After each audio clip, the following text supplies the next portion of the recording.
All right, good evening. Here we go, starting off another week on Fade to Black, man. What a weekend on Stellar. Holy mackerel. Absolutely incredible. That is, and just wait. If you think it's great now, just wait over the next couple of days. I know what's coming. And wow. Look at On Stellar and what this has turned into. We expected it, we hoped for it, but it really happened, you know. And so there you go. So just a great weekend there, an amazing week we've got lined up here on Fade to Black tonight. Freddy Silva is here, and this is going to be one of those shows I already know. First time guest. He's going to be at Contact in the Desert too as well. And after tonight's show, I guarantee everybody listening to this that's going to Contact in the Desert will be at Freddy's presentations over at Contact. It's going to be incredible. He's an amazing researcher. He just got back from Scotland, and I'm very curious as to what he found over there. I had said to him, I said, can we talk about it? Sure. So there you go. And I told him, seriously, Freddie, don't tell me what you're going there for. I don't want to know. I don't want to know what you're going to find. I don't want to know. Just let's talk about it when you get back. That was a couple of weeks ago. And 3 weeks ago. So he's back from Scotland. Tonight's the night, and there you go. So Freddy Silva tonight, his research is absolutely incredible.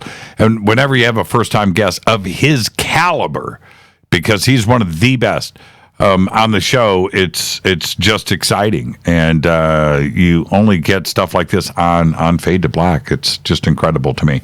So that's tonight. Tomorrow night is Nick Pope. And lots to talk about with Nick. It's been a couple of years since he's been on with us. And so that's tomorrow night. Wednesday night's a surprise guest. We can't announce that yet. And there you go. All right, I go live here in 5 seconds. Enjoy the show tonight. Lots to do. Yeah, let's do this.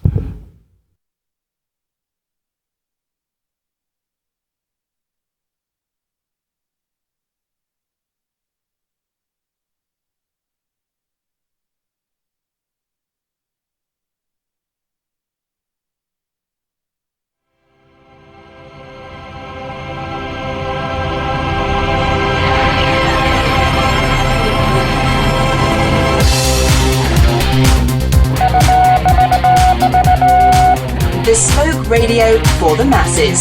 Headline edition, July 8, 1947. The Army Air Forces has announced that a flying disc has been found and is now in the possession of the Army. If the game is rigged, change the game. Game changer. I occasionally think how quickly our differences worldwide would vanish if we were facing an alien threat from outside this world. This is Fade to Black with your host, Jimmy Church, on the Game Changer Radio Network and KGRA, the Global Radio Alliance. I need your help to get to the year 1985. You are listening to Fade to Black with Jimmy Church on the Game Changer Network. Good evening, Fade to Black, bespoke radio for the masses. Yeah, it's Monday, May 7th, 2018, 127 days into the new year, just 238 days left. We are live from a bunker somewhere in downtown Burbank, California. And I would like to welcome everybody listening all around the world, all across the United States. Hither and thither, to and fro, back and forth, up and down, east and west, north and south, far and near. This is Fade to Black for KJCR, the Game Changer Network, and KGRA, the planet.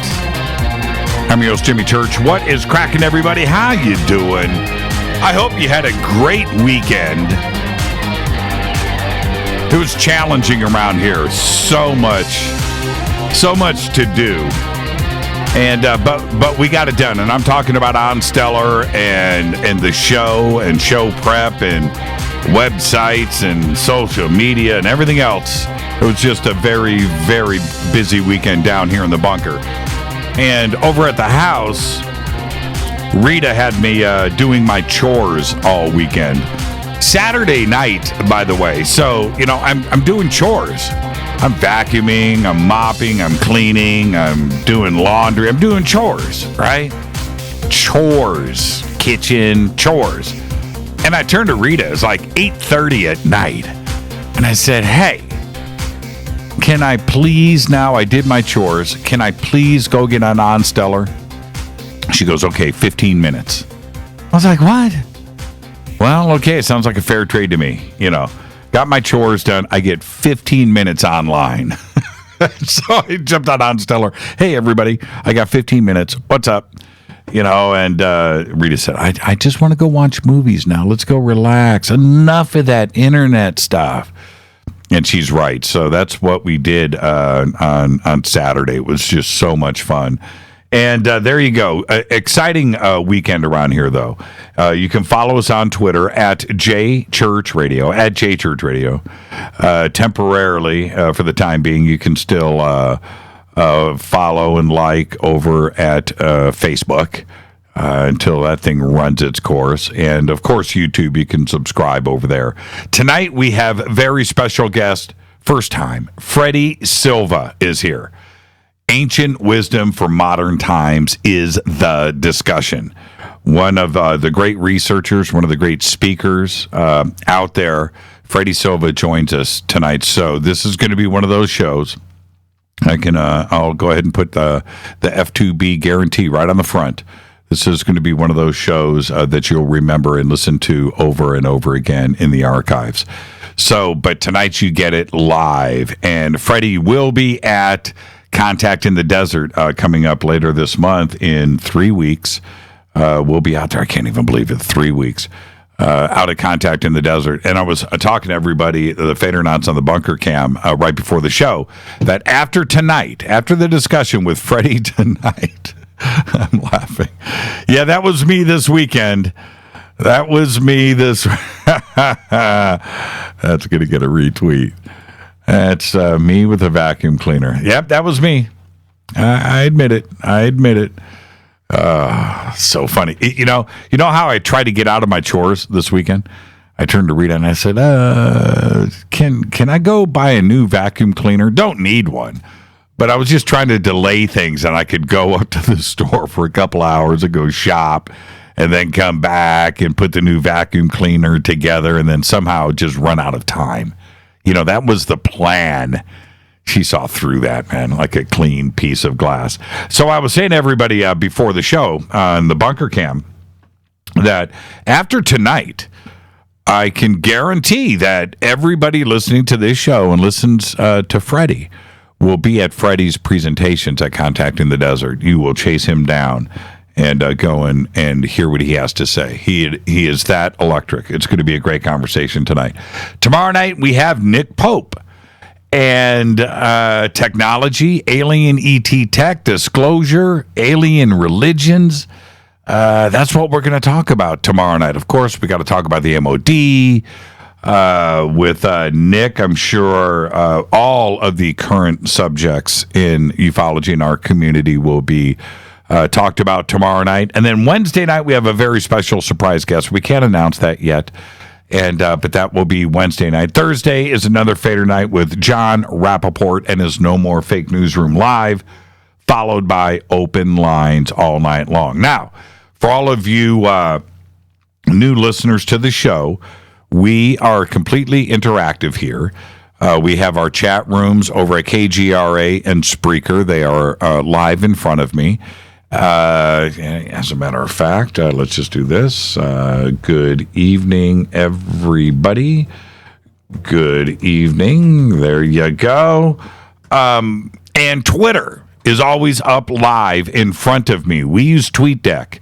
If you want to hang out with us, get TweetDeck. That's the easiest thing to do. But Certainly, the sandbox is accessible with hashtag F2B. The number 2B. Hashtag F2B on Twitter. And there will be a few thousand tweets tonight posted right there live during the show. Come and join in on the conversations and hang out with all the other Fadernauts. It's a great place to hang out. Hashtag F2BQ is Fade to Black questions. Any questions or comments during the show tonight? And I will get them.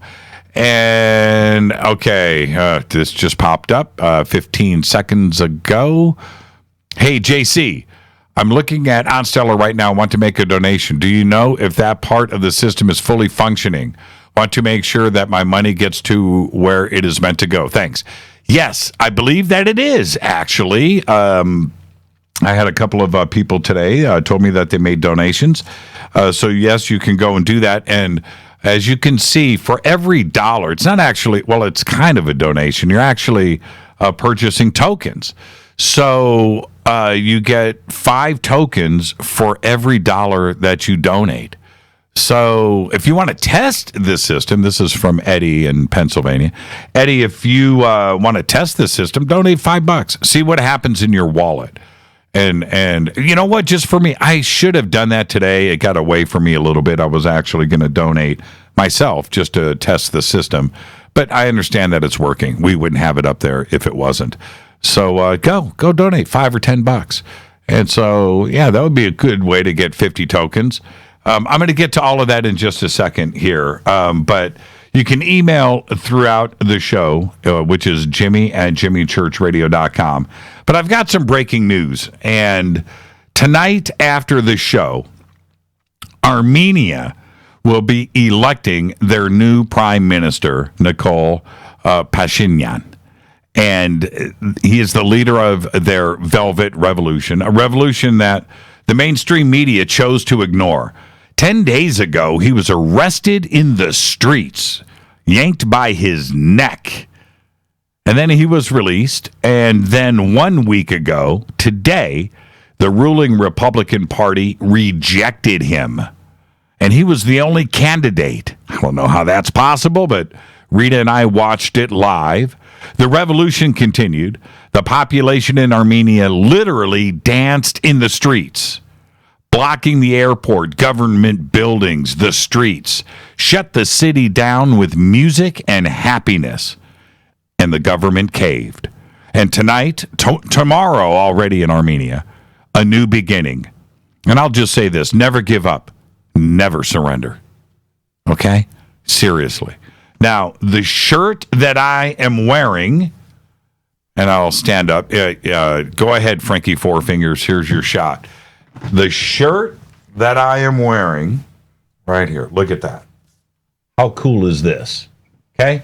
That shirt has a slogan on it. It's right there in Armenian.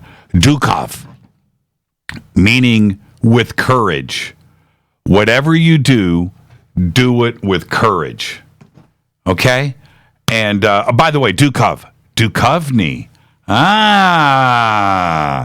Think about that for a second, right? Okay, so there you go. And Rita's going to post up in Twitter. If you guys want to get one of these shirts, they got the really cool hats too as well. It'll be up here on Twitter in just a minute, and you'll be able to go and get your own. But they're very cool shirts. Hard to get here. Here in Burbank, Glendale, which is a huge, how do I say it? A huge community of the Armenian people. So here, this is the shirt to get. Don't ask me how I got mine. It wasn't easy. I didn't do it. My daughter pulled some strings and got us the T-shirts. The singer for System of a Down, he's over in Armenia, and he's participating in all of this too as well. And so it's just exciting times, and that's going down tonight after the show. So you know what we're going to do? We're going to stay up all night, and we're going to watch all of this live streaming out of Armenia. It's great, amazing television. And we've been doing this for the last 2 weeks. And I've just got to say, to watch to watch the Armenian people take control of their country after all of this corruption and repression it's just the most amazing thing to see. Old, young, children, students, the military, everybody in the streets. The ruling elite there, you're a politician making decisions, but yet you own the only sugar company in Armenia. It's just like, wait a minute. And it's been like that. The example of the ruling elite, the Republican Party, is all these rich people that own everything, and they make decisions with the law to benefit themselves. And so you have really rich people and really poor and no middle class and no reason to have hope. Well, the Armenian people stood up, and they are done with it. So that's what's going down tonight. Okay, Rita, get those links up. I want to get those up in Twitter for the shirts and the artist. There you go. Okay, today is day 13 of OnStellar, of the alpha testing, and now a huge update happened over the weekend. Big deal. Not only on the look and the feel and the user interface, but a bunch of functions are now live on the site. It's faster, it's cooler, it's better, it's amazing. There are thousands and thousands of people over right now on OnStellar. You need to go and get registered and get your profile going and go check it out. We're going to be alpha is running so amazing right now that we're probably going to bounce out of alpha and get straight to beta. There are a couple of major features that are going to be added in the next day or two. But one of the things that it has been launched in this, and you got to go do it, you got to go register to see this, is now your wallet is there. So if you're a registered user, you've got a wallet, a crypto wallet with tokens in it. And it's right there on your profile page. Only you can see it. Nobody else can see how many tokens you have. But you go and and right there, boom, wallet tokens in it. It's free tokens. And it's a way to get you started at OnStellar, so you can go and have fun and support and upvote and downvote and all of that. Right now, the wallets are there. The tokens are there. You can't use them yet because the blockchain is going to be added in a week or two. And then once the blockchain gets added, it may be a little longer. It's security stuff and things that we're working on. But once that goes, we're hitting the ground running. Okay, so go now and register over at OnStellar. The security, it's decentralized, a token economy. It's Internet 3.0. It's fast, it's sleek, it is an amazing social media platform, and I can assure you, if you haven't been there yet, go and register now. It's simple, just onstellar.com. Okay, that should redirect you to alpha@onstellar.com. We sent out emails today to everybody and that has registered and pre-registered. So now you've got it. You click on just right there, it goes straight. Everything is streamlined and running. And so there you go. All right. And John, Frankie Four Fingers just said, I don't see my wallet. Well, it's because Susie's got her hands on it. Okay, I'm just going to let you know now, John. You got to be careful with that. All right? Think about it. No, your wallet's right there. You go to your profile on the left-hand side of the page, right above your friends and groups. It's right there. There's your wallet. It's sitting right there. So go and register today over at OnStellar, OnStellar.com. You can also go straight to alpha.onstellar.com. Okay. Here you go. Thank you for posting that, Rita. Everybody, here's the T-shirts and stuff. If you want to go and check that out for the Armenian Revolution, just absolutely incredible what's going on. I can't wait to get the show underway tonight because Freddy Silva's here. We're going to have an amazing conversation. The time's going to blow by. It's going to be super cool. And then in the car, back over to the house, Armenia Revolution in real time. Oh, we're watching all these YouTube feeds and We've got tablets and cell phones going, and we can watch everything. It's just so cool. So there you go. I see my wallet. Yes. Yes, I see my wallet. Yes. John gets his wallet when Susie has a sunroom, just saying. Oh, you guys are too funny. Okay, good. There we are. Now, a couple of things really quick. Soul Tech Gathering. I got a lot of email over the weekend, and I realized that everybody's starting to gear up for the summer and starting to make plans. So soultechgathering.com is where you need to go. If you go over to Jimmy Church Radio, you can see the Soul Tech Gathering banner right there. Click on that. You'll see all of the speakers. We're going to be updating over the week the actual content and curriculum that we'll be teaching up there at Soul Tech at ESETI Ranch. And all of your information is there. And you can also go over to ESETIevents.com and purchase anything that you need. And that includes, your meals, because remember, it's ESETI Ranch. You're going to be there. So if you're going to be camping, you're going to have meals and you're going to be cooking at your campsite. Great. Okay. If you want to get some meal tickets, because the food there is absolutely incredible, you can do that too. Campsites and all of the information that you need is right there. We're only selling 300 tickets. Somebody asked me the other day how many tickets are left, and I can tell you this: not many. And it's my guess as of today, probably less than 100. And we're only selling 3, and it's going to sell out. So I keep warning everybody: go and get your Soul Tech tickets now. We cannot sell more than 300. Not 301, not 310, not 320. The capacity is just that. It's 300. That's it. And that's it. So there you go. Okay. All right. SoulTechGathering.com. In 3 short weeks, we will be out at Contact in the Desert, which is June 1st through the 4th, 2018, and Indian Wells, Palm Springs at the Renaissance Resort and Spa. We're going to be broadcasting live like we do every year, Fade to Black, in front of a studio audience, and that'll be on Friday night. There are 4 straight days and nights of events there, and you can just click on the banners at jimmychurchradio.com. It is the biggest and best UFO conference in the entire world, and the greatest lineup of speakers.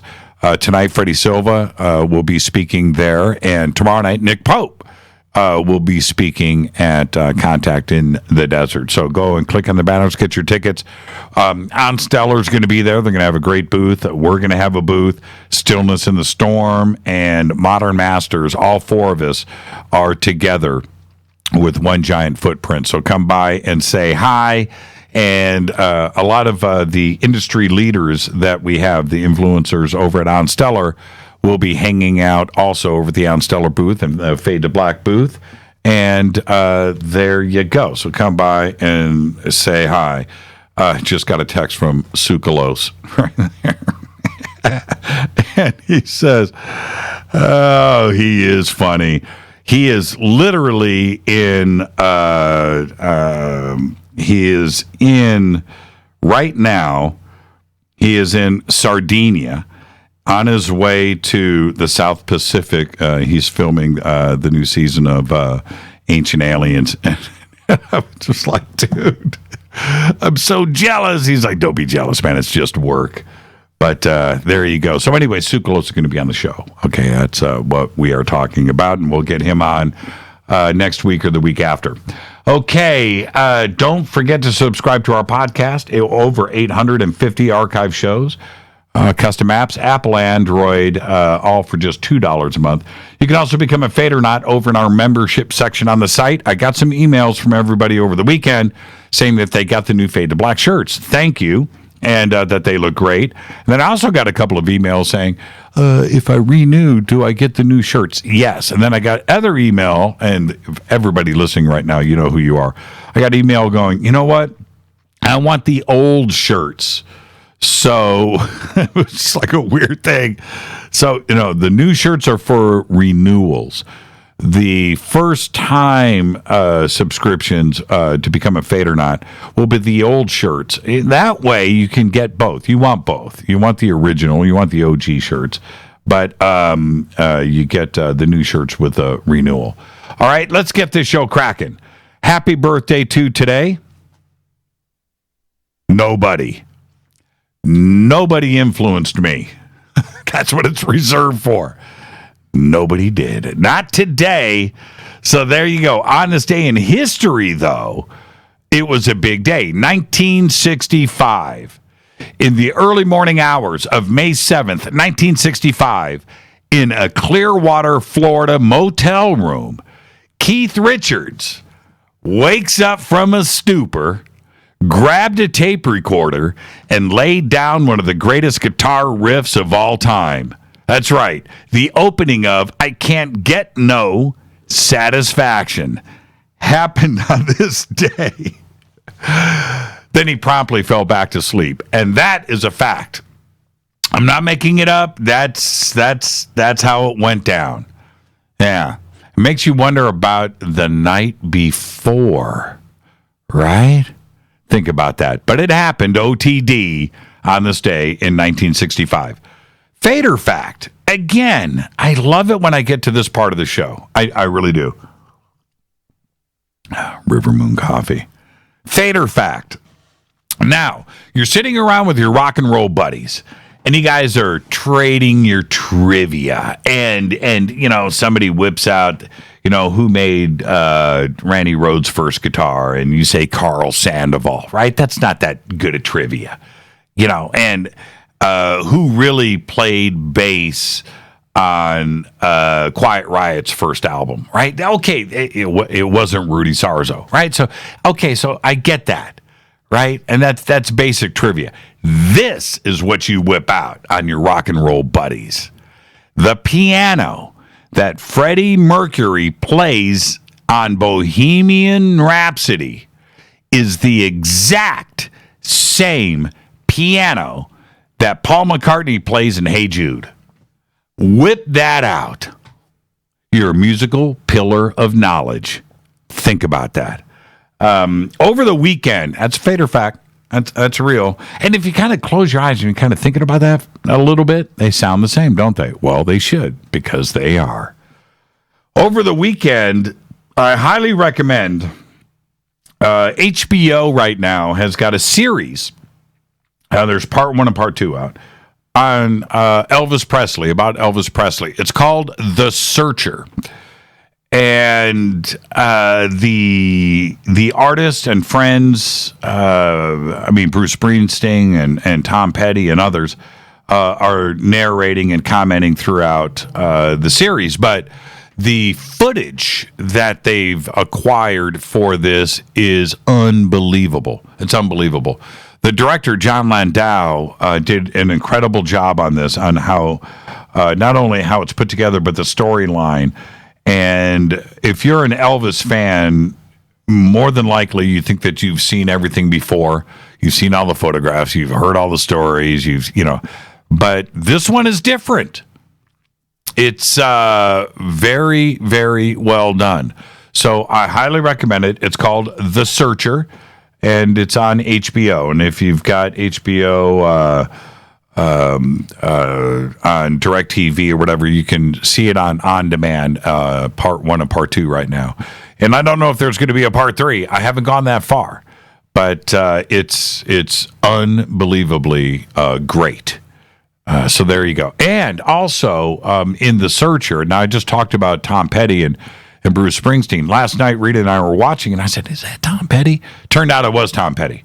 But there is some audio interviews of Elvis when he's like 17, 18 years old. Listen to his voice. He is 17 years old. He's a kid. And it stops you in your tracks. And so I had never heard, I thought that I had gone far and wide with Elvis, and it was just very informative, very fun, very cool. and very well done. And so go and check that out. And when you do, listen for those interviews with Elvis when he was a kid in part 1. It's, and the thing is, I've got to get out of here and get Freddie on. When you're listening, right? You're listening, you're watching, and you hear these snippets of these interviews come in, and you say to yourself, wow, is that Elvis? And then it's just like, wait a minute. Holy crap. It is Elvis. Yeah, go and check those out and listen to his intellect at that age. Incredible. So there you go. All right. Tonight is Freddy Silva. And I mentioned earlier, Freddie is going to be at Contact in the Desert. After tonight's conversation with Freddie, if you haven't heard him before, you should be stopped in your tracks. But after listening to Freddie tonight, when you go and see him at Contact in the Desert, or you see him walking around, go up to him and say hello, because he's incredible. His research is you'll hear it. So we'll be doing that tomorrow night. Nick Pope is here. We are going to discuss disclosure, alien tech, and alien religion, and that will be tomorrow night. Thursday night, very special surprise guest. And Thursday night, we will be doing Fader Night with John Rappaport and his No More Fake Newsroom live, followed by open lines all night long. That's it. It's Monday. This is Fade to Black. I'm your host, Jimmy Church, on the Game Changer Network and KGRA The Planet. Follow me on Twitter right now at JChurchRadio. Simple. Email is jimmy@jimmychurchradio.com. I'll be right back with our guest, Freddy Silva. Stay with me.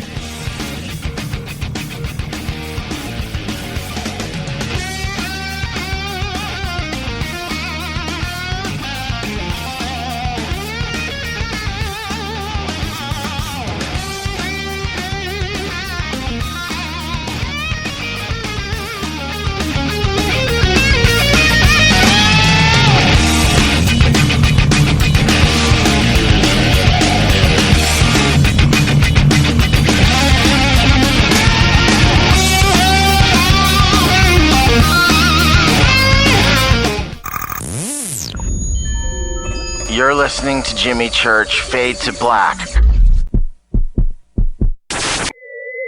Fade to Black will now pause for alien identification.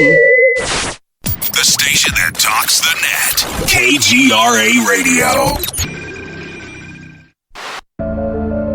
When you take the beans from Central America with dashes of Indonesian and African mixed in and then roast it to the dark side of Fade to Black, you create the ultimate brew of fringe. Introducing the Fade to Black blend from Rivermoon Coffee.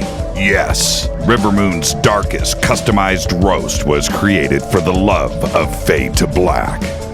The alchemy of masterful roasting and smoking the beans is in every sip of this full-bodied dark Java. I need my coffee dark, deep, with distinct bittersweet chocolate highlights, just like the bunker. Leaning further into the darkness of the roast is Fade to Black blend from Rivermoon Coffee. Just click on the banner at jimmychurchradio.com and use the promo code F2BBLEND for 15% off of your order today. Go Beckley Teppy. Natural Health Solutions with Chris and Ronnie. Hey, Ronnie, how you doing? Great, Chris. Now, you're the CEO of GetTheTea.com, right? Yes, I am. What is GetTheTea.com? I mean, is this tea you buy in a store? Well, no, it's not. Life Change Tea is just that, life-changing. Life Change Tea is an herbal tea that gently cleanses your body from intruders. What do you mean by intruders? Well, intruders are toxins, chemicals, GMOs, heavy metals, and more. They're in our food, in our water, in our air we breathe. Seriously? Yeah, seriously. And Life Change Tea will help you with removing these, as you say, intruders? That's right, Chris. Are there side effects with this tea? Well, you might lose a little weight. When you clean your colon, you lose weight, you feel better, and you have more energy. Wow. Ronnie, where can people purchase Life Change Tea? Oh, that's easy. GetTheTea.com. That's GetTheTea.com. Ronnie, I want to thank you for being on the show. People, don't forget, GetTheTea.com. 9 out of 10 geneticists agree. Fade to Black. is not your father's radio show on the Game Changer Radio Network and KGRA, The Planet. Win big with KGRA this summer. Tickets and hotel accommodations to the biggest conferences, autographed books and DVDs, chances to win all-inclusive conference cruises, and private dinners with your favorite KGRA hosts. Click the contest tab at kgraradio.com for your chance to win big this summer. Your contact for the best alternative talk radio on the planet. kgraradio.com. Hi, this is Rob Reiner from Anvil, and you're listening to JimmyChurchRadio.com. What's up? I'm Chris. What up? This is Kyle Matthew. You're listening to Jimmy Church Radio.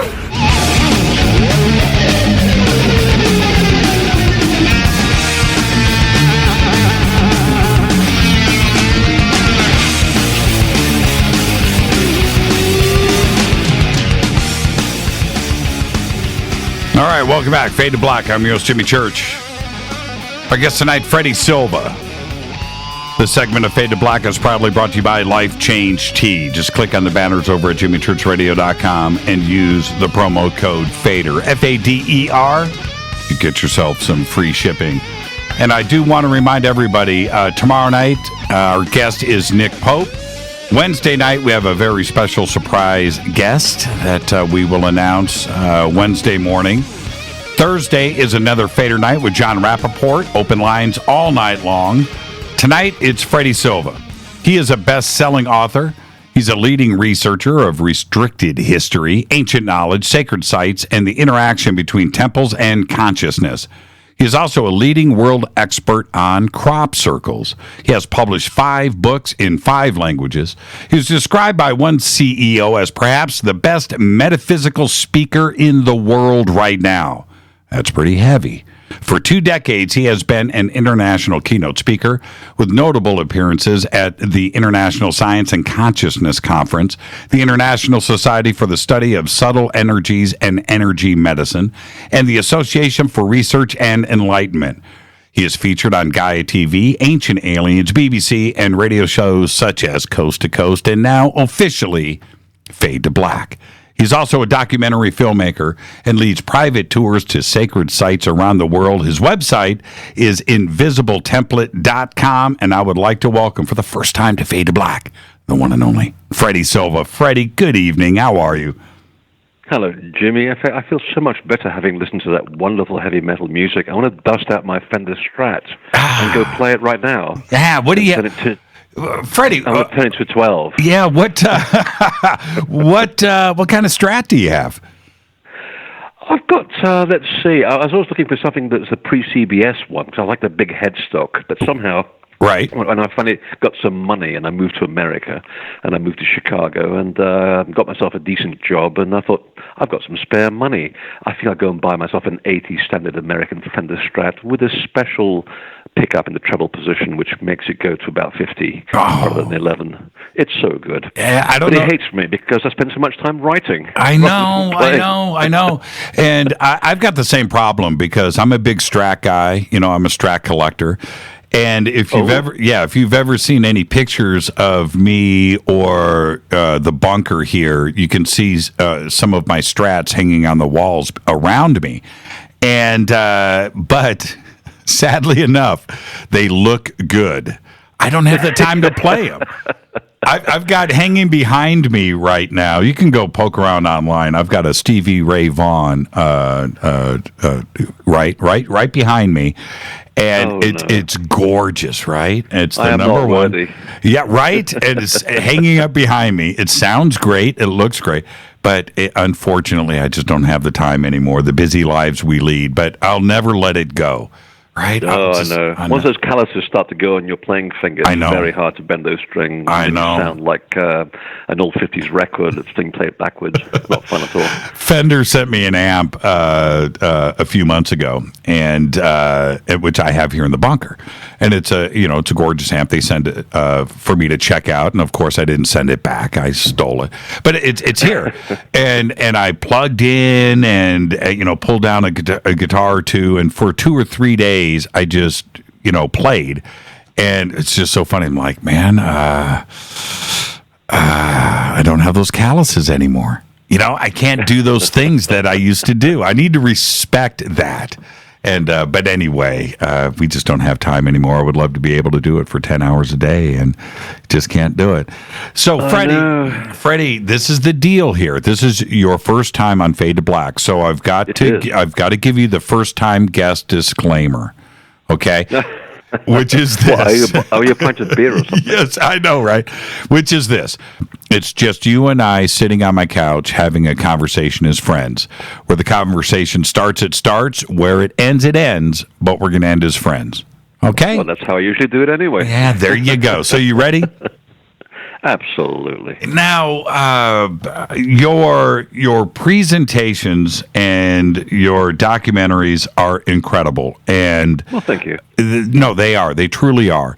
And you present them in a way for those out there that have done a lot of research, they will still get those nuggets that they are looking for. And I find that important. But you also present in a way that is digestible. But this is where I want to start with you. There is, going back throughout history, and it doesn't matter where you go on this globe, there is a hidden truth and a hidden message that is preserved, apparently, for us today. Right? Was that done with intention? Did we have to figure it out? And was it preserved for us today? Oh, I think it's been preserved for us all time, because part of the reason why you and I decided to come here and spend a goodly amount of time on planet Earth and then leave and sort of bugger off and go somewhere else is because we come here to do things. We come here to figure things out. And if you remember when you're sort of born, you tend to sort of not remember where you've been before. And this happens, of course, to everybody. It's part of the mystery of reincarnation, which is you forget where you've come from. And then, of course, you spend half of your life buying the right books, going to the right conferences, trying to remember where you came from, to trying to remember what it is that you're doing down here. It's a sort of a paradox of life. And the whole point why certain things are sort of kept sort of secret, let's put it that way, is because you have to do the work. You have to be given little tidbits, and you have to do the work. You've got to put in the hours and the effort and the pain, of course. It's all very rock and roll. And then basically you sort of figure it out for yourself. And then once you sort of attain a level of responsibility with the information, I mean, I'm talking about stuff that, like in the old days, and I'm going back 5,000 years now. It was not unusual for people sort of who were curious like us to go into a mystery school and say, I'm really curious about how they move those big rocks, and I mean really, really big rocks that few cranes can lift today. And, they take you in and they'll observe you for about a year and then give you sort of basic truths and subtle hints and metaphors and things like that. And once they realize that you're clever enough to work it out and that you're responsible enough to handle the information for the common good, then they will get you into the biggest secrets, and that usually would take place in the third year of your ministry in these temples. Right. And that's pretty much how it's always been. I mean, I get a lot of questions about, why are things like the Knights Templar so secret and the Freemasons so secret? Are they nefarious? Well, not really, just because, there's a secret and there's a dark room next door doesn't mean that there's evil going on in there.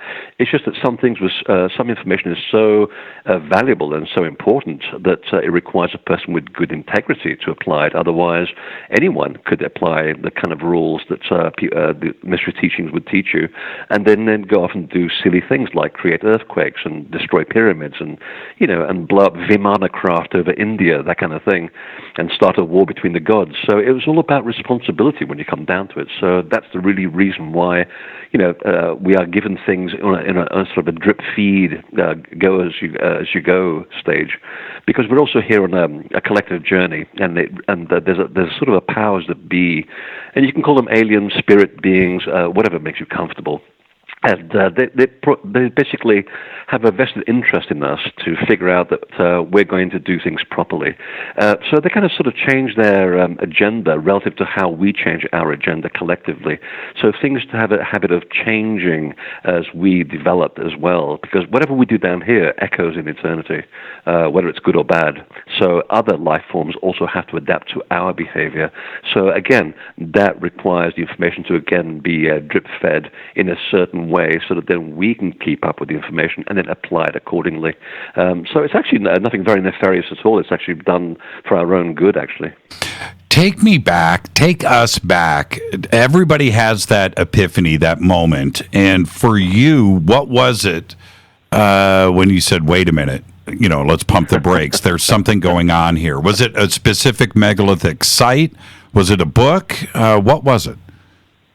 It was a whole bunch of things, actually. I never really was comfortable with the way I was being taught things when I was at school. Something just didn't fit.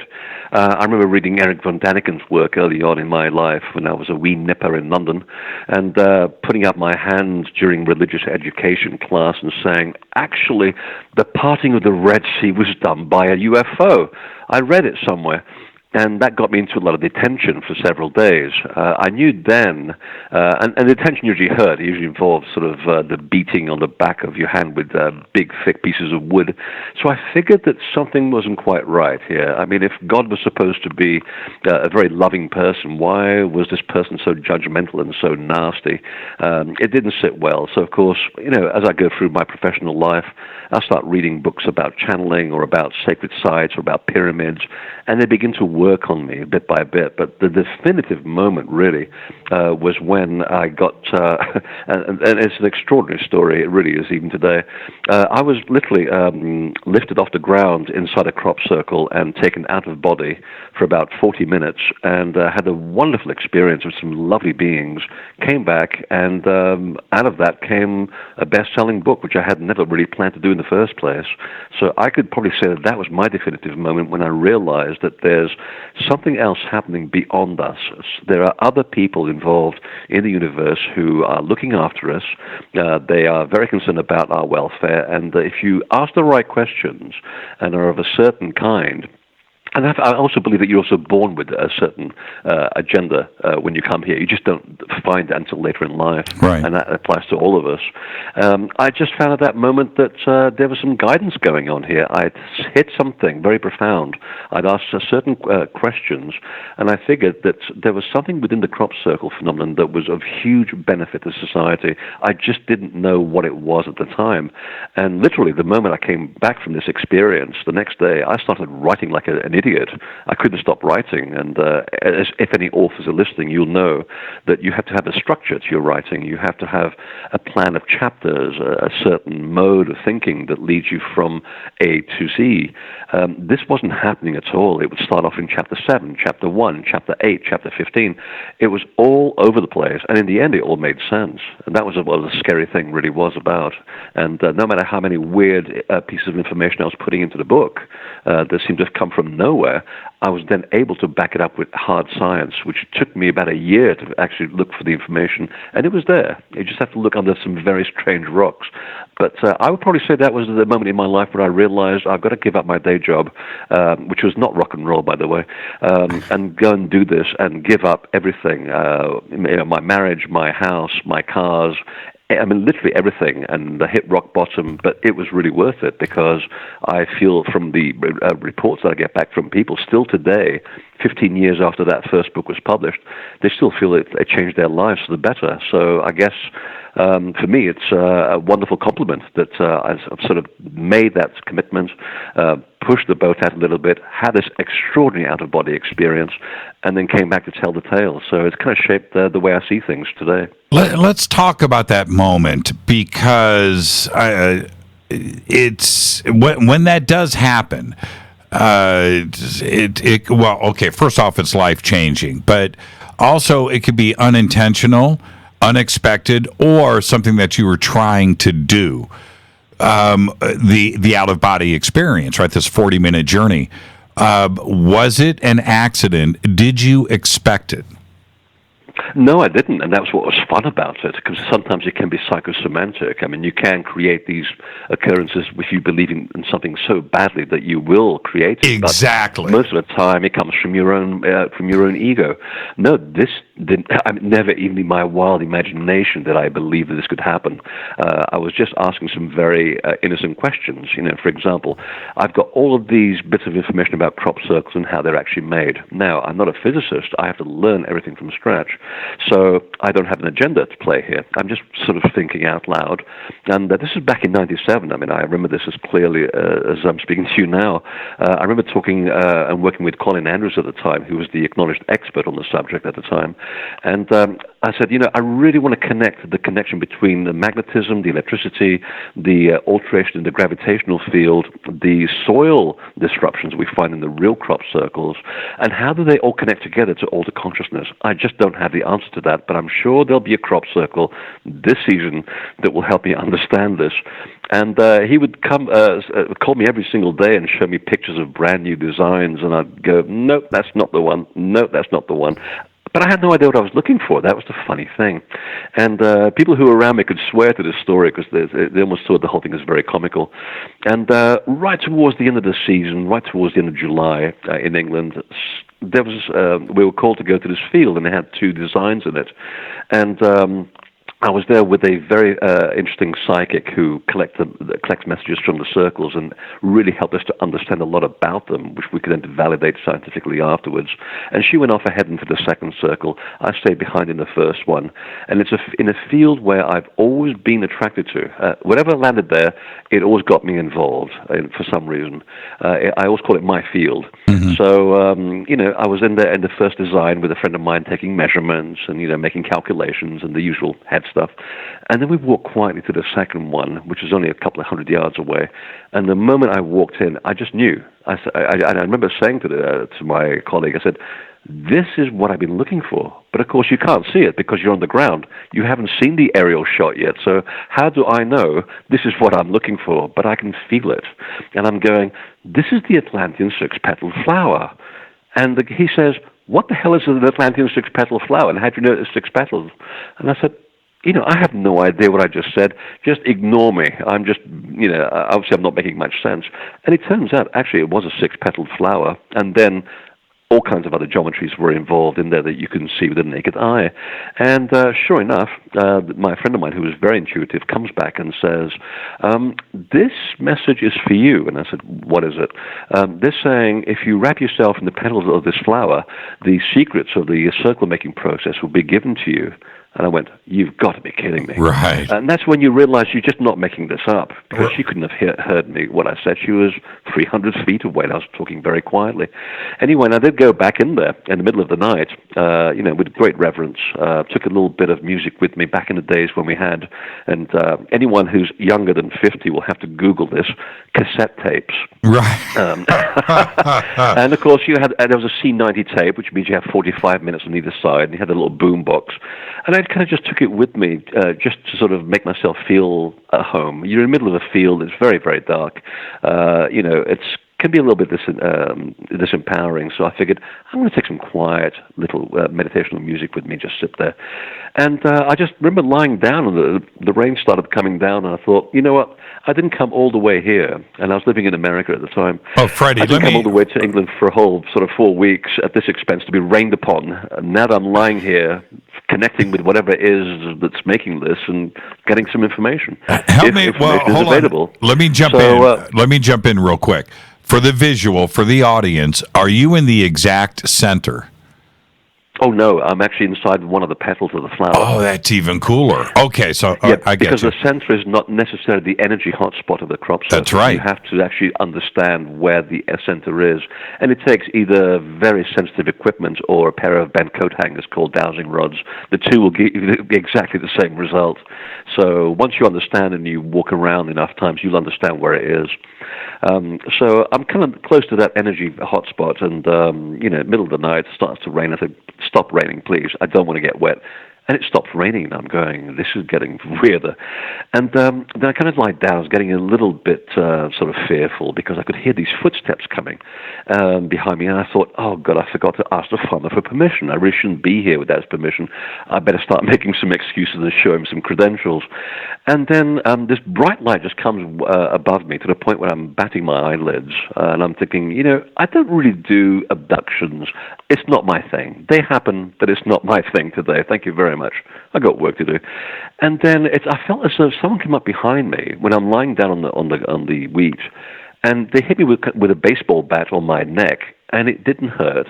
But suddenly, I felt all sense of trepidation disappear. I could see my left arm floating past me and my right arm floating past me, and I'm going, that's interesting. And then I can't feel the floor behind me. I'm realizing I'm floating above the ground. And next thing, I've crossed over some barrier, and I see 3 people on either side of me, dressed in the most beautiful satin sort of clothing. You can't see their faces. They have cowls halfway down their faces. And I've come across them before as well in other places in the world, which I will come to later. And there's 2 people at my feet making the most wonderful gestures with their hands, like dancers from Bali. And I know exactly what they're saying, but I can't hear it. It's a nonverbal communication. I'm totally blissed. I feel very loved, very protected. I had no sense of fear whatsoever. And then I hit this click, and I hit the ground with such a thud that 2 days later I still had a bump on the back of my head. And that's when I realized that 45 minutes had gone because the tape had finished on one side. Wow. And it felt like it took no time at all. And I tell you, after that, I started writing and writing and writing. And again, I had no idea this was possible. I wasn't even expecting it, and since then there's been this wonderful collaboration with the makers of the circles, which we call the Watchers because that's what they call themselves. Tell me that. Well, you're going to tell me the truth, but I'm going to say, tell me the truth. I'm going to do better than that, Jimmy. I'm going to not tell you the truth. I'm going to tell you facts. At the end of the 45 minutes, right, and you heard the click, did you want to go back? Did you try to go back? Oh God, yes. Yeah. I've been doing this for the rest of this is back in '97. Every single day I wake up and I think, why did you let me come back? Right. Because it was so wonderful. It's like there's no pain. I want to go there. And of course, the point is that your job is just not done. Right. There's a reason why you're here and why you're still alive. And if you're still alive, obviously your job is not over. But I have come across them in many occasions. In fact, I was just talking to Clifford Mahuti, the Zuni elder, at the New Life Expo in California. In fact, I'm going to be with him again at Contact in the Desert in 3 weeks. He's amazing. And we're talking about the Watchers, and they're saying, oh, God, yes. I mean, they were the ones who were responsible for us sort of coming back from Mu, the continent that sank 11,000 years ago. And it's because of them that we were able to land in the Grand Canyon, and from there we became the people who we are today. And we call them lookers. And they're the ones that are responsible for the, maintaining the sacred sites, the sacred knowledge. And I said, well, you do realize that they're also making the crop circles, or the original crop circles in England, because we call them Watchers, and they also appear in Egypt. And I came across them again inside a king's chamber in total darkness in Egypt. And there's 3 people who can actually verify to this. We're in complete darkness, and we're there to clean up the place because people do some strange things in the Great Pyramid. So we have to basically clean the energy there with a certain ritual, put it back to its intended space. And in the middle of this chamber, which anybody who's been there knows how black it is when there's no lighting in there, I'm suddenly toning the place using the power of my voice. And I see about 33 people dressed in exactly the same way and very tall, coming out of the stones and surrounding us in pitch darkness. And I can see them as clear as the desk I'm sitting next to right now. And it was the weirdest thing. And we're toning, and I'm going inside my head, I hope these 3 people can see what I can see, because it would be great if they could validate this. And sure enough, afterwards, when we finally sort of left the building, and there was 4 guys who obviously had an experience, and being guys, of course, nobody wanted to say anything. And I said, well, all right, I'll go first. Did anybody see what I saw in there? And one of them said, oh, there's these people that came straight out of these stones. They're dressed in this sort of white satin. They're about 8 feet tall. So it actually happened. Well, is that what you saw? I said, that's exactly what I saw. You can't make this stuff up. So they appear in different corners of the world at different sacred sites, and that includes the crop circles, because they literally are built on the same premise as a Great Pyramid or as a Stonehenge. They just happen to be pressed into wheat or barley, that's all. So those people that were here throughout history seem to be coming back again to give us a bit more information. We've got about a minute before we hit the break, so I'll ask the question quickly, and hopefully you can get it out, which is, when you have a witness with you that affirms, what you have just seen, does that help you, or does it even matter?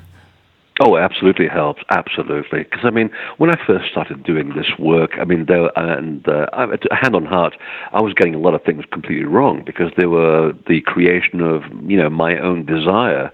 For example, when I started dowsing, I had to throw away 3 years of work, because I finally met someone who was really good at it and said, actually, the results are coming from your own desire to actually create an effect. So this is your training now. So you have to do it the hard way. And after a while, after a lot of experience, you begin to realize, to differentiate what's coming from your mind and and what is actually happening. But I have friends of mine who are very psychic and work with the police and the military in England, and have a near 100% record in finding missing people. And even they still, after 40 years, still require some kind of verification. So it's a way to sort of keep the ego in balance, and almost like someone's got to give you a pinch once in a while to make sure that it really is happening. And believe me, it really does, and it can happen to anyone. Let's take a break right here, Freddie, and when we come back, can we talk, let's go megalithic. You ready? Well, okay. Yeah, let's do it. Our guest tonight, Freddy Silva. This is Fade to Black. And again, Freddy will be with us at a Contact in the Desert in 3 weeks. You can go to contactinthedesert.com. Tickets and info are right there. This is Fade to Black. I'm your host, Jimmy Church. More with Freddy right after this short break. Stay with us.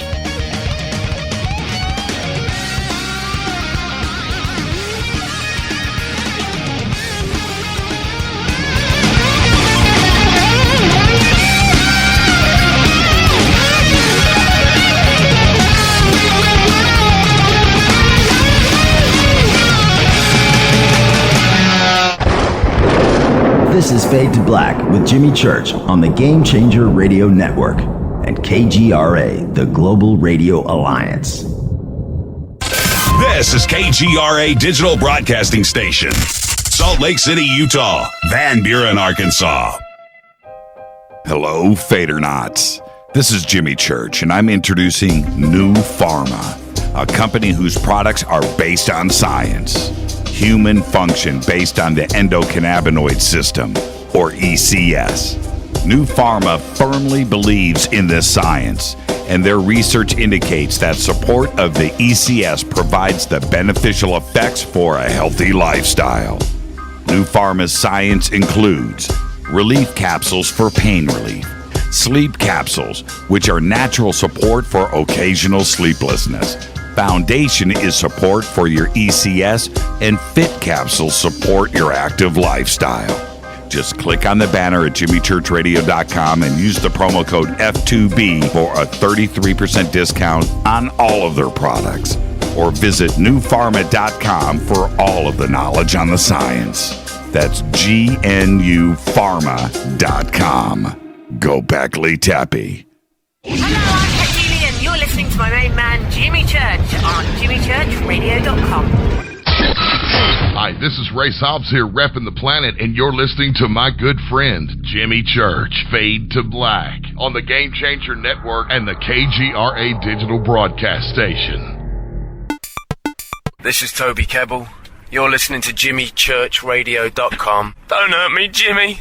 I'm only little. Hey, I'm Adrian Grenier. And this is Ari Gold. We're the Honey Brothers. We're of the Honey Brothers. Hey, I'm Adrian Grenier. And I'm Ari Gold. We're the Honey Brothers. And you're listening to Jimmy Church. The Revolution. Ancient Life Oil. Life-changing. the real oil. CBD is truly ancient life oil from the source. This oil has no psychoactive effect and is also legal in all 50 states. When you're healthy, you're happy. The truth about this wonderful plant is that it wants to give back to mankind life, longevity, and happiness. Ancient Life Oil are golden grade, all organic, non-GMO, and infused with high-quality liquid coconut oil. It's simple. Just go to ancientlifeoil.com today. That's ancientlifeoil.com. The best, purest, organic, and non-GMO CBD in the world. Go Beckley Tappy. The statements made regarding these products have not been evaluated by the Food and Drug Administration. These products are not intended to diagnose, treat, cure, or prevent any disease. Please consult your healthcare professional about potential interactions or other possible complications before using any product. This is Micah Hanks of the Grail Report, and you're listening to Jimmy Church on Fade to Black, across the globe on the Game Changer Radio Network and the one and only KGRA Radio, The Planet.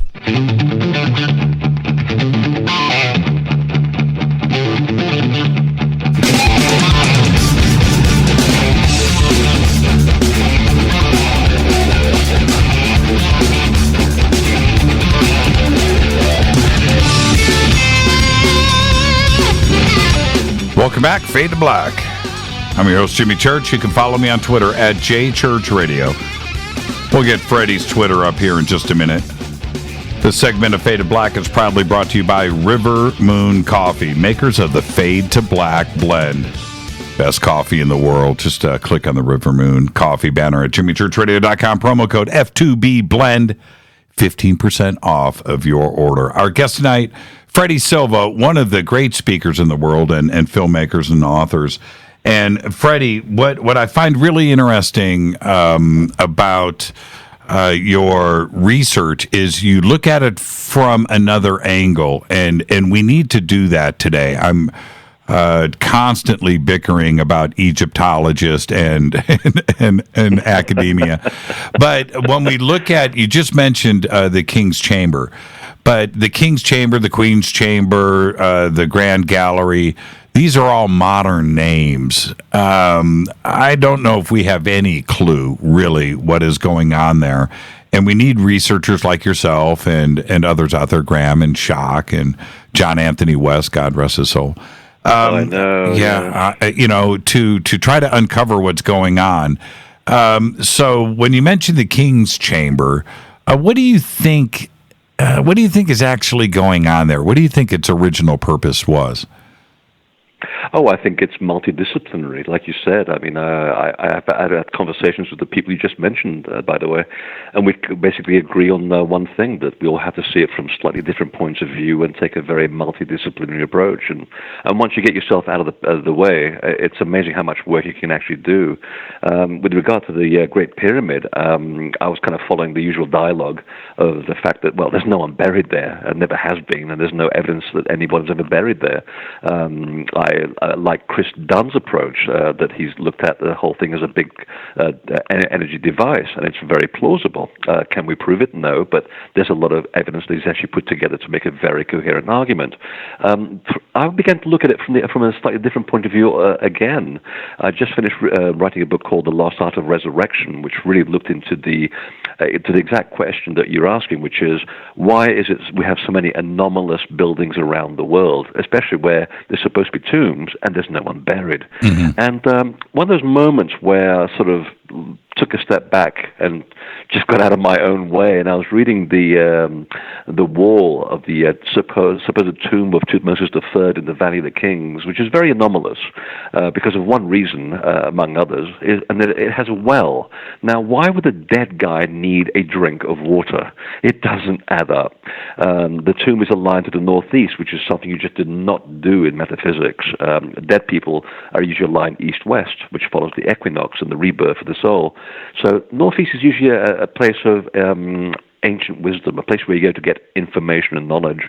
And then if you look at the actual inscriptions on the walls, you begin to realize that they're giving you a schematic of what looks like the passages inside the Great Pyramid. And one of those wonderful moments where suddenly everything just clicks, I suddenly realized, well, Herodotus, when he was first writing about the Great Pyramid, he did say that actually it began in a shaft and a mound that once used to be navigatable along the Nile, which we now know to be correct, because there are obviously a lot of hollow chambers underneath the Great Pyramid. The Nile went right up to the very door. And yes, when you go to the very base of the Great Pyramid, there is a shaft which is now filled in by debris. And it's inside this room, which is kind of honed out of the living rock in a very rough manner. And suddenly you sort of look at this and you compare it to the King's Chamber and you think, what a wonderful polished room. And you realize that when you actually do the actual movement along these passages, you crawl out of this horizontal tunnel. Being 6'5", it's very, very uncomfortable. You're almost like crawling around in humility in this rough honed chamber and this rough rock. And as you climb further up into the inside of the Great Pyramid, the tunnels get a little bit wider, a bit more polished, and by the time you actually come into the King's Chamber, you actually bend down again in humility, which is what you're supposed to be doing when you approach a place of extreme sacredness. Right. And then you're inside this beautifully polished room, and you realize, my God, that's a wonderful metaphor of the path of the initiate. You've gone from a rough stone to a polished diamond. And suddenly I'm putting the two things together, and I'm thinking, well, I've seen this before in other parts of the world, like Tintagel Island, and the story of Arthur, who is essentially a remake of the story of Isis and Osiris. And of course, the building in the Giza Plateau is the House of Osiris, who happens to be the guardian into the gate into the other world. He, of course, represents the path of the highest level of the initiate, which is to have an out-of-body experience for several days inside a sarcophagus, and then 3 days later, after having been in the other world, completely coherent. And I'm not talking about a shamanic experience here. I'm talking about an induced near-death experience, where you metaphorically meet your divine bride and you marry her, because she is the embodiment of all the wisdom that's ever been and ever will be. So he marries Isis, comes back into his living body as Horus. That's why he avenges his father's death, except the death was always metaphorical. He was never literally killed, just like so many other heroes that, they die on the winter solstice, get nailed to a cross and come back 3 days later and rise from the dead. All of this was a metaphor. It was never meant to be a real story. And Jesus was included in this story, by the way, which is why the early Gnostic Christians were really annoyed with the fundamentalists, that they completely got the wrong end of the story and ended up with something called the Catholic Church. But that's another story. Yes, it is. So the Great Pyramid essentially is as a method in which you can actually create a certain environment using the position of the building, which is on several meeting points of the Earth's telluric currents. You have the specific use of stone, which creates a wonderful piezoelectric effect. You have a gravitational anomaly. And all of these things, including the sonic frequencies in the building, get you to have an induced near-death experience. It's very dangerous, by the way, and it was only given to the highest level of initiates. And again, usually only after 3 years of training. They were very serious about this. So once you lie in the sarcophagus under the right conditions, you go away for a prescribed moment of time, and you come back and you are declared raised from the dead. And this, by the way, happens in many places around the world. So that was my take on the Great Pyramid, and it seems to make a lot of sense, because just down the road at Saqqara, there's another pyramid which was used exactly for the same purpose, and that was the Pyramid of Unas, where we find the pyramid texts, and they do describe the actual pharaoh leaving the body, reaching the other world, and they're saying, you've reached us alive, not dead. Well, of course, that's because his body wasn't found in that pyramid. He was actually buried elsewhere. So that answers that question of why these pyramids, there's no one ever buried there. They were never meant to be burial chambers. There's two significant points with what you just said that I'd like your comments on. The first thing is, if we go with traditional dating at 2650 BC for the Great Pyramid, to have this kind of sophistication in culture when this is technically still Stone Age man, we are talking about a real grasp on something that we don't understand today. And I want your comment on that, the advancement of consciousness and the understanding and the curiosity that they had with the other side. They certainly understood something that we don't clearly understand today? Yeah, I mean, we have religion today, which is not the same thing. It's basically the bastard son of initiation. And when you lose the fundamental understanding of anything, what you end up with is superstition, which is what essentially most organized religion really is. I mean, it's like when I have discussions with people about Catholicism and Christianity, I'll say, well, I wouldn't confuse the two, because Christianity is actually a very interesting thing, which is actually a very, very old idea, and Catholicism has nothing to do with Christianity whatsoever. We're really talking about a kind of level of training that goes back, as far as I can figure it out, about 8,000 BC in the Far East. Anything that you can pinpoint today to out-of-body experiences, to mysticism, to early Christianity, all of this goes back to Japan. And I found this in a book that was translated recently. I'm trying to remember the name of the gentleman that did it, because he was a genius. It'll come to me. And it was basically the Kujiki 72, and it lists something called the 17 ways. And these ways essentially became the fundamental principle behind Freemasonry, what it is today. They traced it all the way back there. And all of these teachings already survived another culture that basically perished before the Great Flood 11,000 years ago. So we're talking about two cultures that are living side by side on the planet Earth. At least that's my understanding, and the understanding of several people, most of which we know their names quite well. Basically, we had another culture here that completely understood the facts of life, the laws of nature, how to bend them, how to use them to your will, and then do interesting things with it. Or not, because, of course, energy is just energy. It doesn't give a damn either way what you want to do with it. It's your ego that directs that energy to do good things or bad things. That's what it comes down to. And so we have. This is why there's this conundrum of Stone Age people and Neanderthals, dragging their knuckles along the ground, and yet you have this at the same time, concurrent with this view, this high level of initiatic practice, and this high level of building construction. Lifting 1,600-ton rocks as though you could levitate them at will, which they probably could. So I think that's where we begin to sort of draw a distinction, that there were people who, just like today, there are still people in somewhere in Polynesia that probably have never even met white people or any people from the first world, where they basically have developed space travel. These people are still living in a very primitive way. Well, the same thing would have been happening 11,000 years ago as well, I think, all things being equal. I think that there was another culture here who lived very separately, possibly on islands. It's something I'm researching right now for my latest book. I think they kept themselves to themselves. They were a society apart, but if normal humans were curious, they were given the information, and they would allow them into their teachings. So that would, in essence, would put them back into the Neanderthal culture and the Stone Age culture, and it would help humanity evolve, because some people had already received that wisdom, and they could teach others like them. And I think that's the way it's always been done. If I follow the trail that I find all around the world with indigenous cultures, there's always someone else around who keeps themselves to themselves, but they're always there if you ask them for help, and then they're quite happy to give you the information, and then you have to process the information and apply it and sell it to your fellow man. That's the way it's always been done, I think.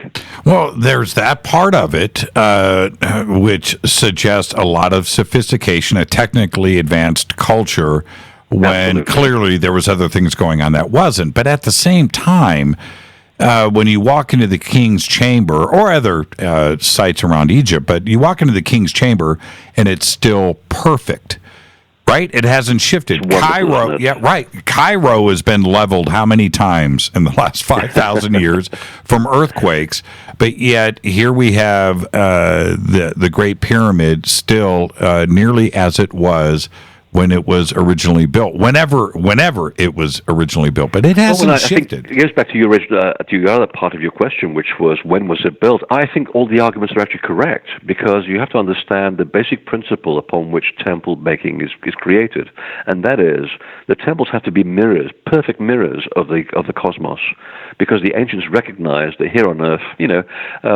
we have a process called life and decay, and in the middle of that we have ego, and when you connect those things together, they can get things things can get really, really bad. And they reckon that if you actually created buildings and temples that are a complete perfection and the mirror image of the perfection of the universe, which goes round in, perpetual motion, always regular, always something you can always look upon the sky and it's always there, they reckon that if you take that image and mirror it on the ground, that anyone that encounters these temples or these buildings and interacts with them then has the opportunity to become like them, to become as perfect as them. And this is the way it's always been. So what happens is, because the Earth has a thing called precession, and every 2100 years things start getting out of alignment, it means that your temple also has to move in alignment. And this is why you find places like Luxor in Egypt with two different axes, because after 4,200 years, your alignments are completely way off. You have to redesign the temple to become a mirror of what it's looking at. And the same thing applies to the Great Pyramid. The shafts obviously are aligned to points in the heavens, which refer to 2650 BC. But I do believe that the foundation of the buildings is at least 10,500 BC, as dictated by the rules of the mirroring of the stars, which, of course, the three pyramids mirror Orion on the spring equinox of that date. So all of these things are correct. And if you're to say this in Central America to the Maya, who are still alive today, by the way, they never went away, they're still just hiding in the jungle. And I have a wonderful teacher down there, and he said, it's quite funny that our pyramids, the archaeologists will say, well, they're only about 800 years old. And they said, well, perhaps that was the last time they stopped building the pyramids. But if you go inside the pyramids of, say, Uxmal or Chichen Itza, there are like Russian dolls. There are pyramids within pyramids within pyramids within pyramids, because you have to keep building, realigning, and resizing things in order to be a mirror image of what they're supposed to be looking at. And now it starts to make a lot of sense, and the arguments start coming together quite nicely. You see what I'm saying? I do. And then, of course, Baval and Shock, who, I've spoken to many, many times, the Sphinx being aligned with Taurus at 10,500 BC certainly would suggest the construction of, the erosion and everything else comes into play. But when you look at a technical alignment of the stars, that just adds to the evidence that something is tremendously old there. Absolutely, and in fact, the more you go away from Europe and that old Victorian thinking, which was still in the midst of, by the way, all of the archaeological setbacks and roadblocks that we find as independent researchers really come from Victorian mindset. That again says that only white Caucasian people in the last 400 years are civilized. Everybody else is just illiterate and an idiot that wears animal skins. Well, on my travels, which are extensive, and I'm sure many other researchers who do what I do will agree with this, the more I go away from Europe and the more closer I get to the Pacific, the more I learn that those people are actually way ahead of us by thousands of years. And the one thing that they always said is, we've always had help from the star people. We still have that help today. They still come around every few weeks for tea. And they kind of talk to them as if you and I are just sitting at the bar every other week. Right. For them, it's not a big deal. And they always refer to them as the star walkers, or the people that fly to the stars and back. And they have complete understanding of the cosmos and the laws of nature. They know how to bend everything to their will. So it seems to me that these people are way, way ahead of our thinking, and that basically presumes then that the temples that they built also were mirrors of the places where not only they came from, but mirrors of things that humans are supposed to learn from. So, for example, going back to Egypt as an example, we have a lot of temples with sphinxes aligned outside them, like rows of sphinxes, miniature ones. And that would have been done during the age of the ram, which would, of course, been Aries. And that puts a date on that as being between about 3000 and 1000 BC, before it goes to Pisces. So everything has a mirror of everything else. So if you start looking at temples which have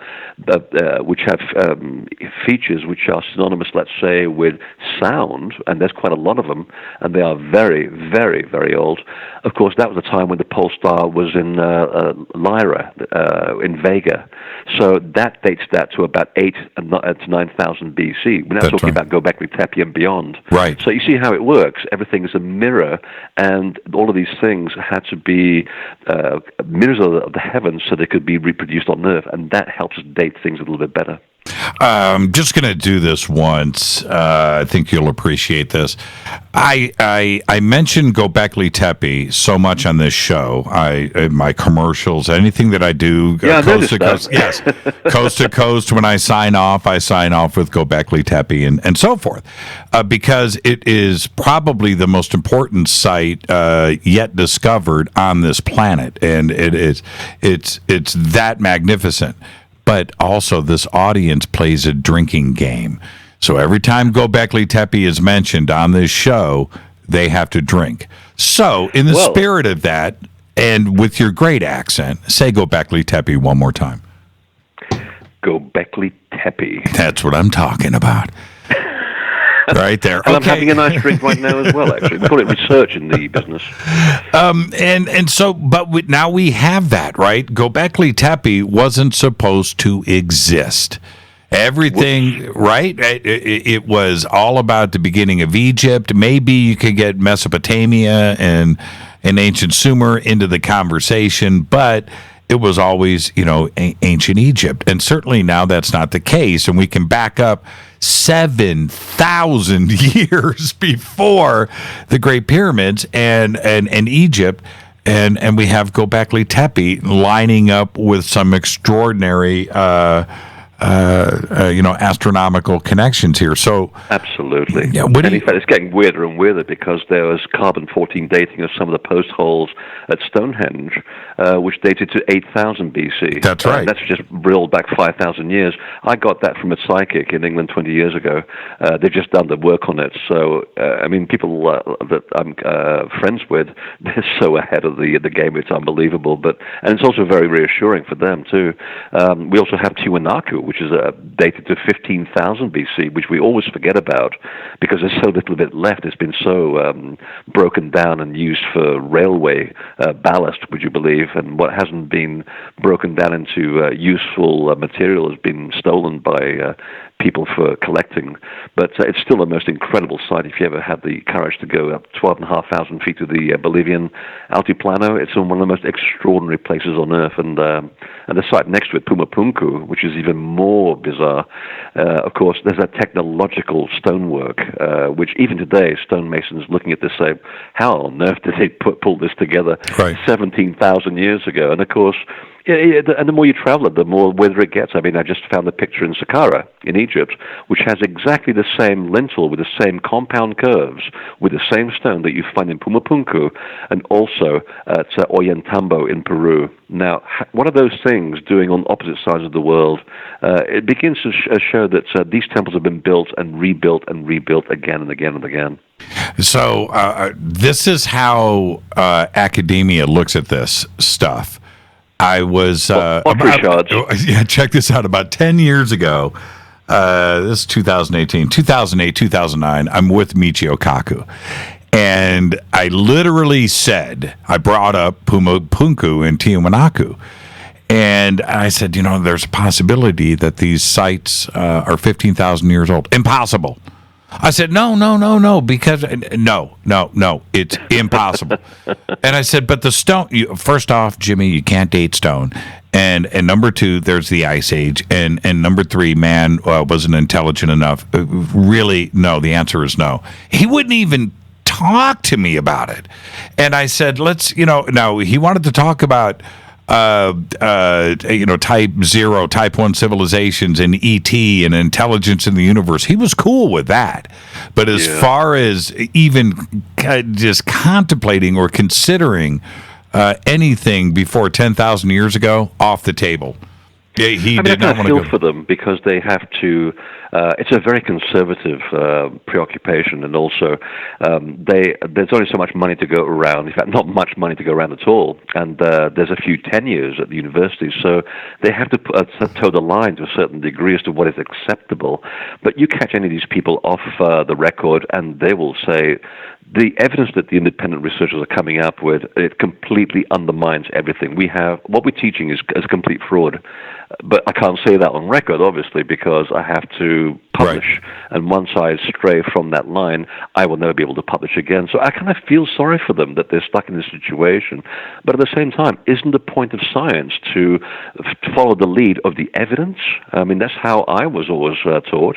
This is the evidence.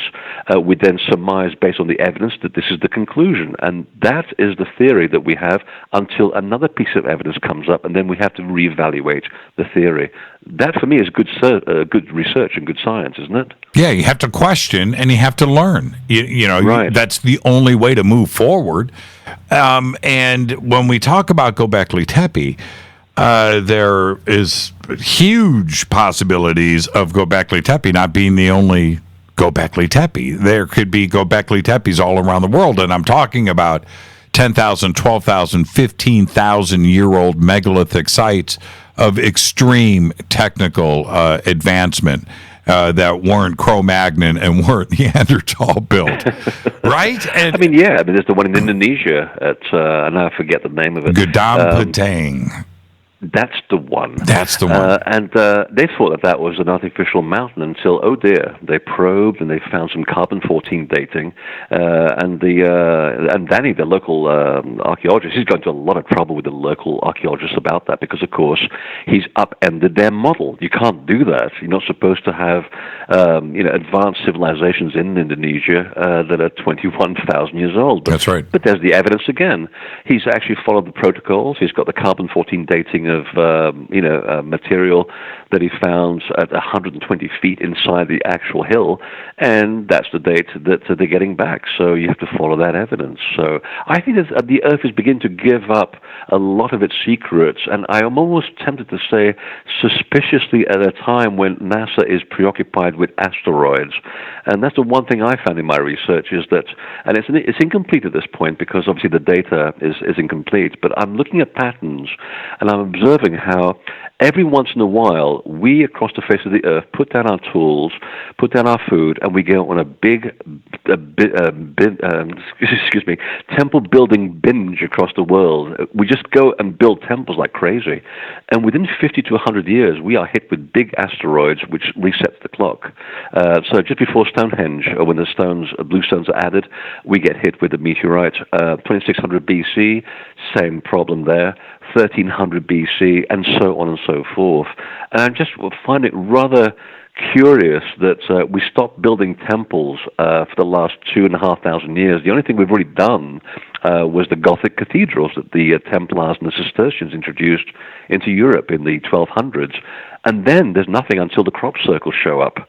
And they are built exactly on the same principles as the old temples. And it's rather interesting, I find, and kind of alarming, although I'm not an alarmist person by trade, that suddenly they seem to be filling in this blank almost as a warning, suggesting perhaps you should take a look at what the skies are doing, because so many sacred sites around the world are obsessed with monitoring the heavens. I was just in Orkney, which is north of Scotland, and some of the stone circles up there are beyond words. I fail to describe what's up there.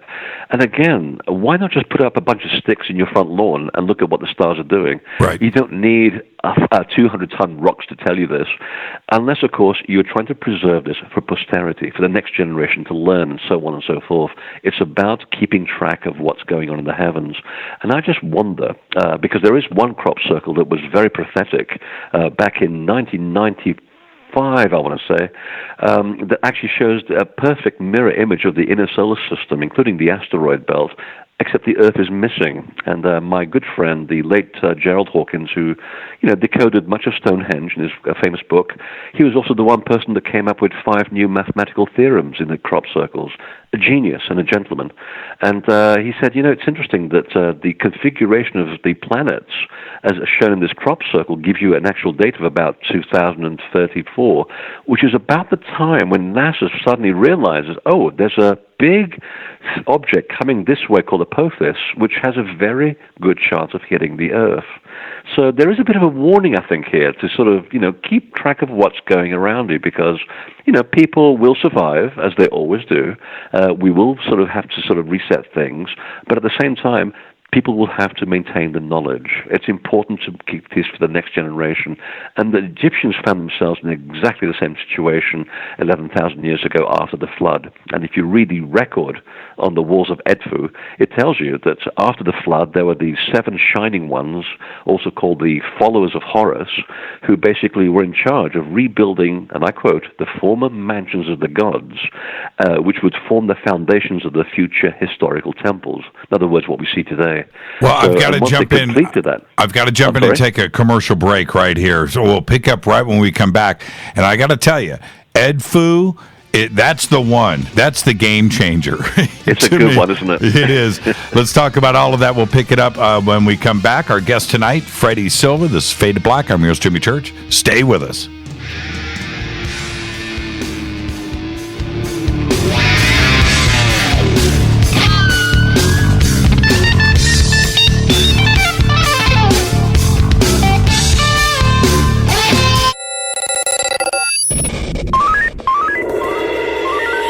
Way out here, we listen to Jimmy Church.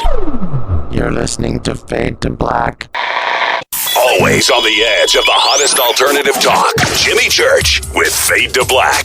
KGRARadio.com. ¿Qué tal, mis amigos? Yo soy Mario Carson, el tiburón, y los invito para que escuchen a mi buen amigo Jimmy Church Radio. ¡Claro que sí!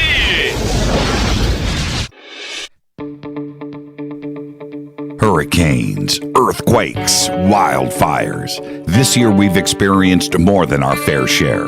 This is Jimmy Church of Fade to Black, and last month I decided to make sure my family does not have to worry about food should we get caught in a real emergency situation. Introducing Numana, a healthy, storable product that tastes so good that you'll want to eat it every day instead of just during those times of duress.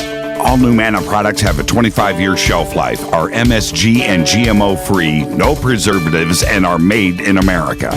With the Numana pack in your home, you'll be able to sleep at night knowing that you've protected your family. Not only have I tasted and tested, I own it. Now you can too.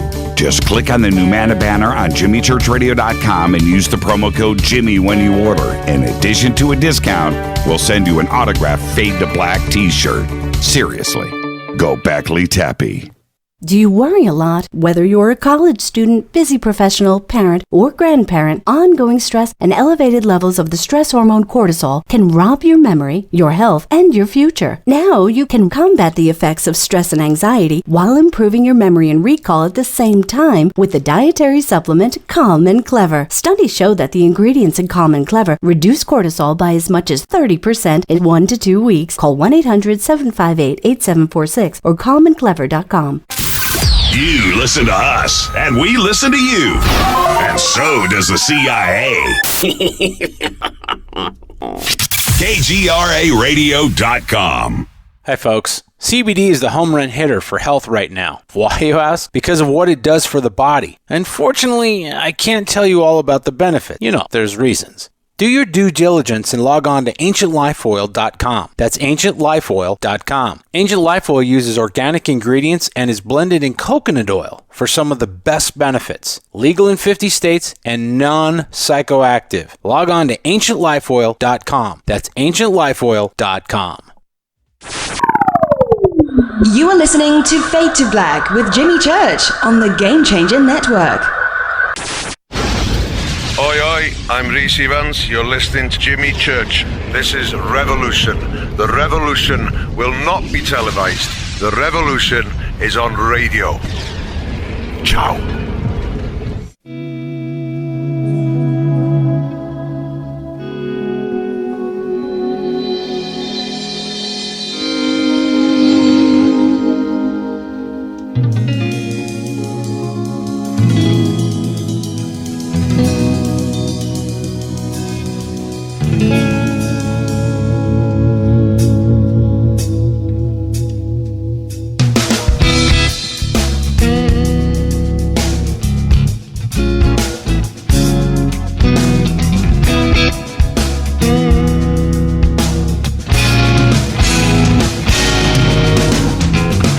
All right, welcome back. Fade to Black. I'm your host, Jimmy Church. Follow me on Twitter at JChurchRadio. The segment of Fade to Black is proudly brought to you by New Pharma, GNU Pharma. Click on the banner over at jimmychurchradio.com. Promo code F2B, F the number 2B, 33% off of your order today. Our guest tonight, Freddy Silva. And right before the break, we brought up Edfu, man. Now, this is what's great about Edfu. When Egyptologists or other Orthodox historians and anthropologists, they'll, Egypt doesn't have a flood story. They don't talk about the destruction of the big A word, which is Atlantis. They don't bring in. You know what? Yes, they do. And they do. They do. Bing, wrong. Thank you for playing. That's right. That's right. And when they bring up Zep Tepi, they bring up the Age of the Gods before the dynastic period, and it is all clearly laid out there, going back a very long time. But it's very clear and concise, isn't it? Oh, 36,000 years in a stroke. Yes, absolutely. And in fact, it was thanks to a wonderful woman. I wish I remember these names. Something happens to your brain after you're 55 or 50. You remember you remember really weird stuff, but people's names you tend to forget them. She was an academic in England. She worked for Manchester University, and she actually transcribed the Edfu text, the building text, as they're called.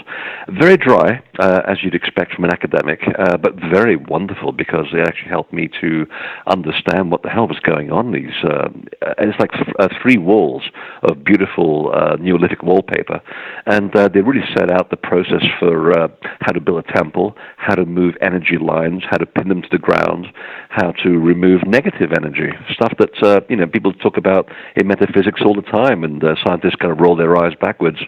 Of course, now we have the technology to actually measure this energy, so they're not rolling their eyes backwards so much now.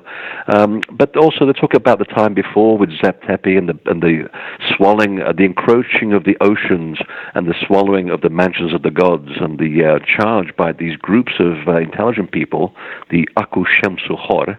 The name, by the way, appears in Easter Island of all places, which is a little bit spooky when you consider that Easter Island is a 19-mile speck of land on the opposite side of the world. Now, how did that get there? That's right. Exactly, and they had the same names for their platforms and their temples, the Ahu, which they have in Egypt too. And they also described the people in Egypt also described the Shining Ones and the Watchers having sort of come across from a land to the west, which no one can really figure out where it was, because obviously the map after the flood was completely redrawn. I mean, for example, the Sahara was an ocean back then, and suddenly it's a huge expanse of sand. So we can't even begin to realize, I don't think, what the Earth even looked like conceivably 11,000 years ago, because so many things sank and so many things rose in their stead. But no, I think that they're very understanding and very straightforward in their description of the events that these people who were very intelligent were set to go out across the world in groups of 7, and they were to promulgate the knowledge of the gods, to help rebuild civilization, and they were to start the civilization in these hotspots called the navels of the earth. Göbekli Tepe, of course, being exactly the meaning of that word. It means the potbelly hill or the navel hill, and you have similar places in other parts of the world, like Kathmandu. I think the Vatican is also one of them, or let me rephrase that, the Vatican sits on one of those such navels. I mean, you can't compare the two. So wherever you find the concept of the navel of the earth around the world, you also find some of the oldest temples on the face of it. Again, Tiwanaku is also called the navel of the earth. Cusco in Peru is also a navel of the earth.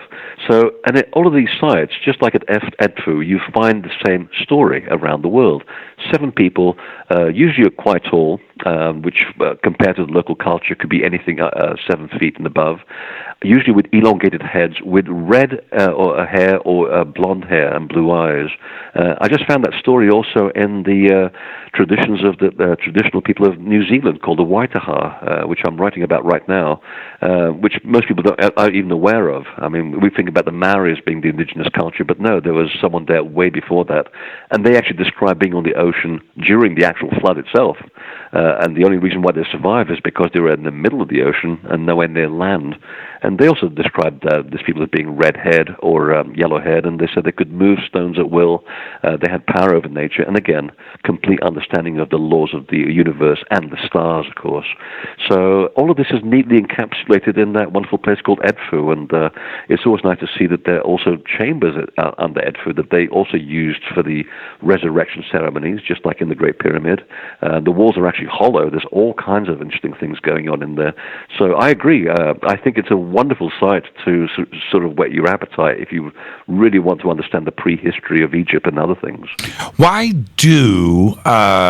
does academia put up the good fight here and they won't relent when there is so much evidence, certainly with Mesopotamia and Egypt being right in our faces, Göbekli Tepe now too as well, but where suddenly overnight civilizations had roads, streets, schools, libraries, language, mathematics, engineering, science, understanding the stars, seemingly from a Stone Age, in the dirt, foraging for seeds to feed your family, to the next day, sculpture, artwork, engineering, mining, quarrying, all of this advanced knowledge.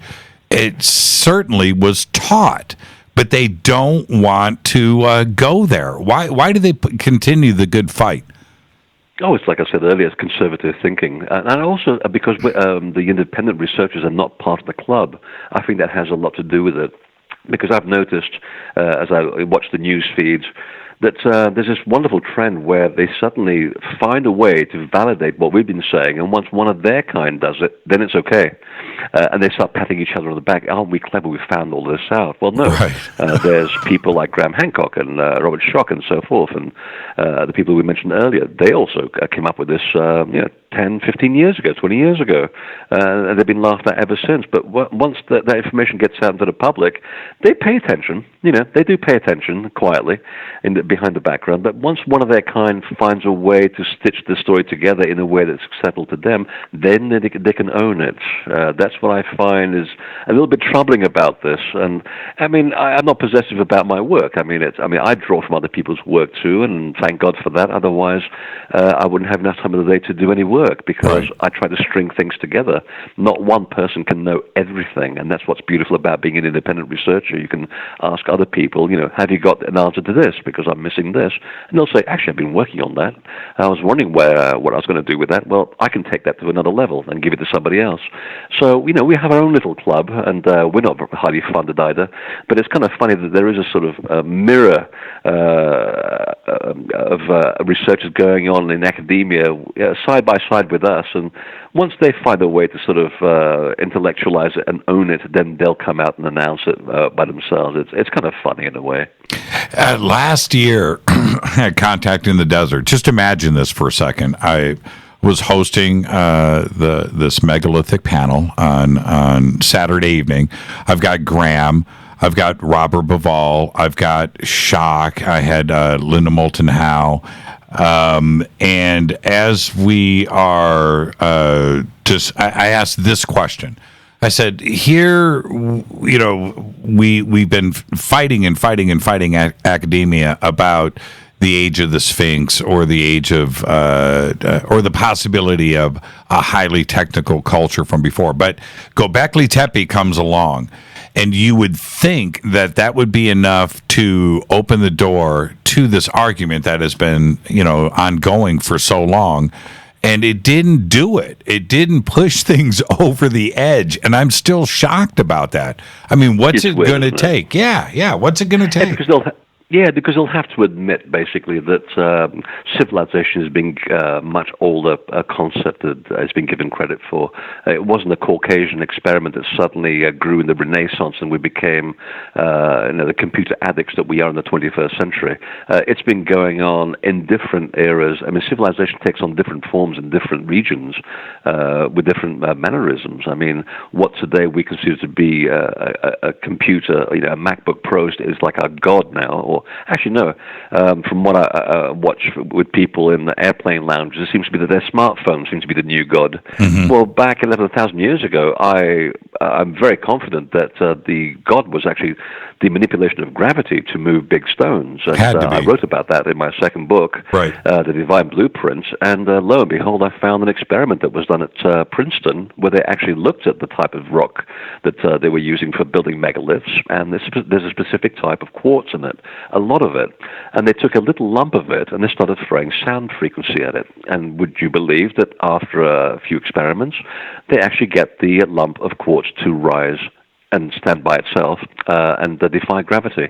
So now we know that the stories were true, that these monuments, regardless of size, no matter where they are in the world, whether they're up in the altiplano of Bolivia or whether in Egypt or Sumeria, they were moved effortlessly by figuring out the antinode to the actual stone, lifting them off the ground using anti-gravity, and then moving them to the energy lines, which are ever present all over the face of the earth.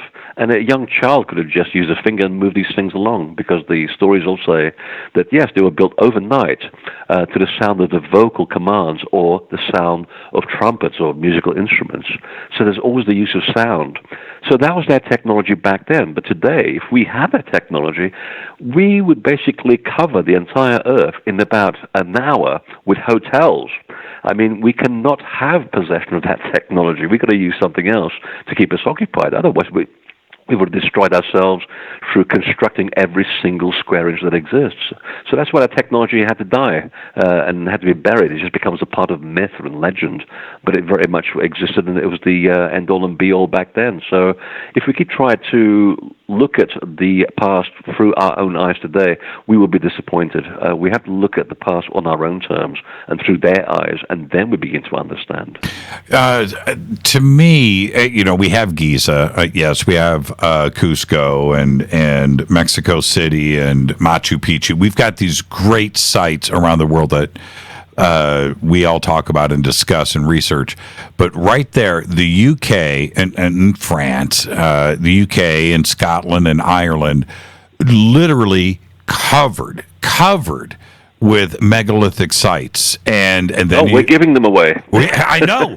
I watched a documentary a couple of weeks ago on megalithic sites in the UK, and I'm not making this up. It was extraordinary. This guy goes out on a private farm, grasslands, right? And it's like 1,000 acres, and there's like 3 or 4 stone circles that. And so he's in one of them.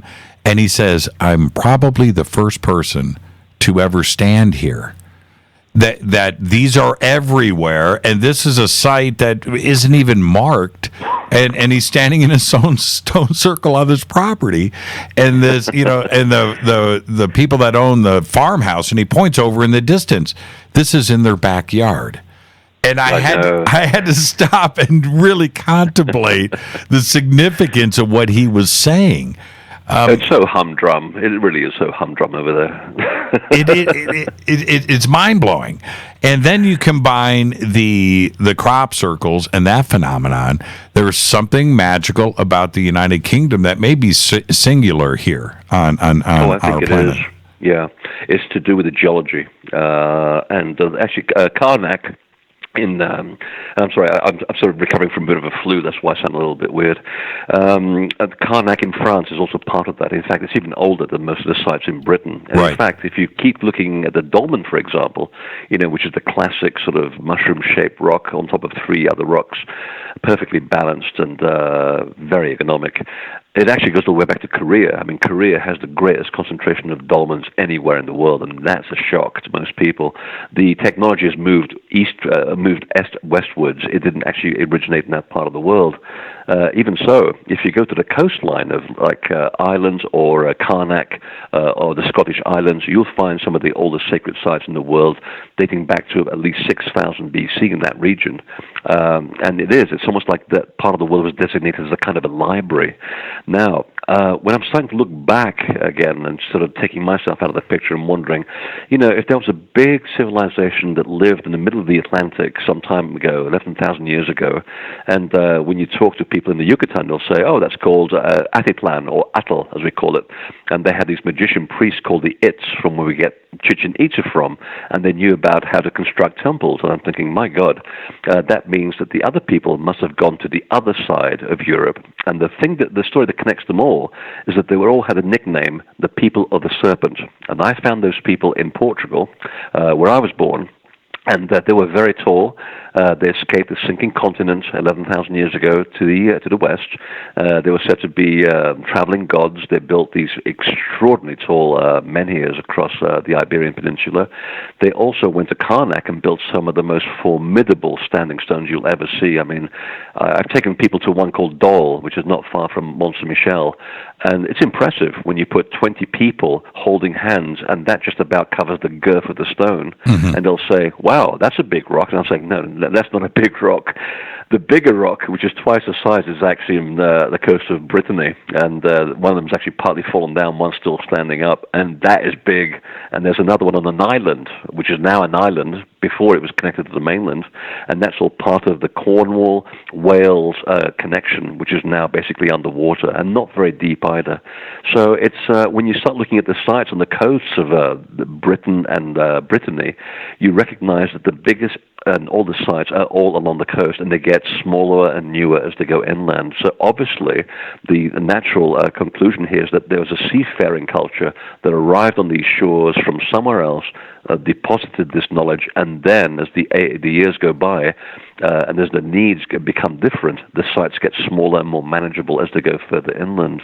So I thought that was an interesting observation that the west coast of that part of the world is the remnants of a surviving culture. Well, part of Karnak descends right into the ocean. Absolutely, and I wish that James Cameron would take his submersible and go down there. It's only 26 feet deep. It's not that deep. Right. Most of it disappeared only 5,000 years ago when there was a 25-foot sea level rise after another meteorite attack and a part of a glacial melt as well. And that continental shelf that used to connect with Britain suddenly gets flooded. So if you go on the beach along Brittany at low tide, suddenly these miraculous stones come out of the water.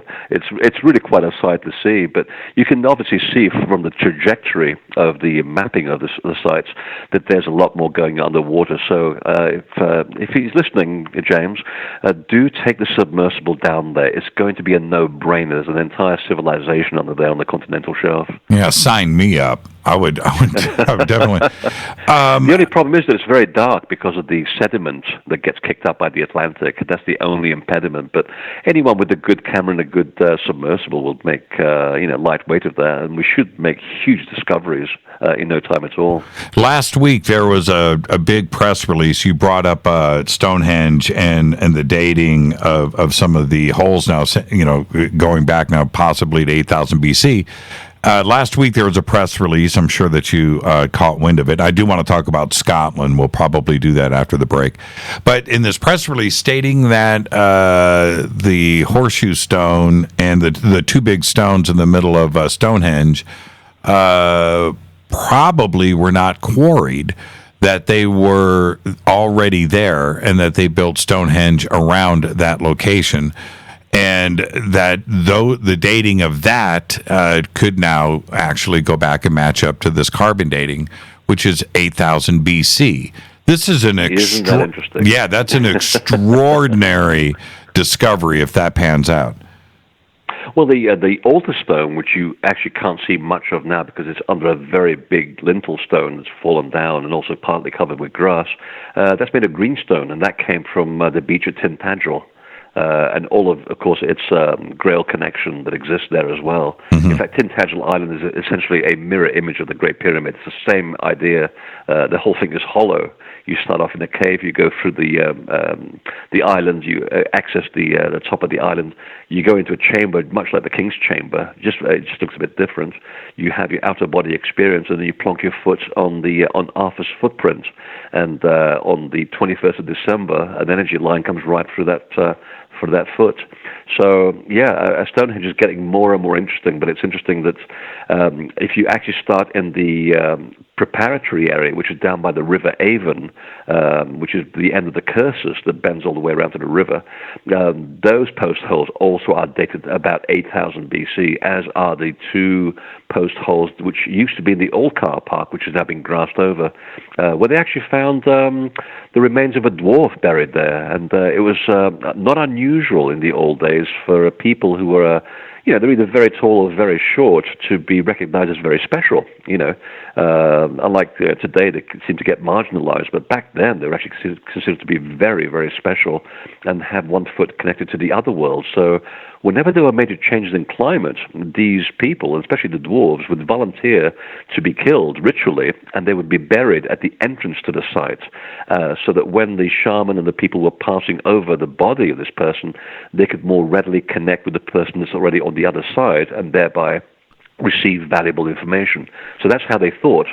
So if that's correct, and it is in many, many cultures, then the two post holes in the old car park of Stonehenge was the original entrance to the site, which again, the debris that's been carbon dated there is 8,000 BC, so that puts the entire circle now closer to that date. And again, because of Stonehenge is such a huge calendar in itself, it has to be recalibrated. So the bluestones were moved from the 3100 BC position to the 2600 BC position, and then the sarcens were added at that time as well, because they had to reflect the change in the motions of the stars over thousands of years, and also the changes in climate that were also happening at those particular moments in time of 3000 BC and 2500 BC. We had significant climate changes where I think in one time there's like a 10-year nuclear winter. I mean, nothing grew. There was like a big dust storm across the face of the earth.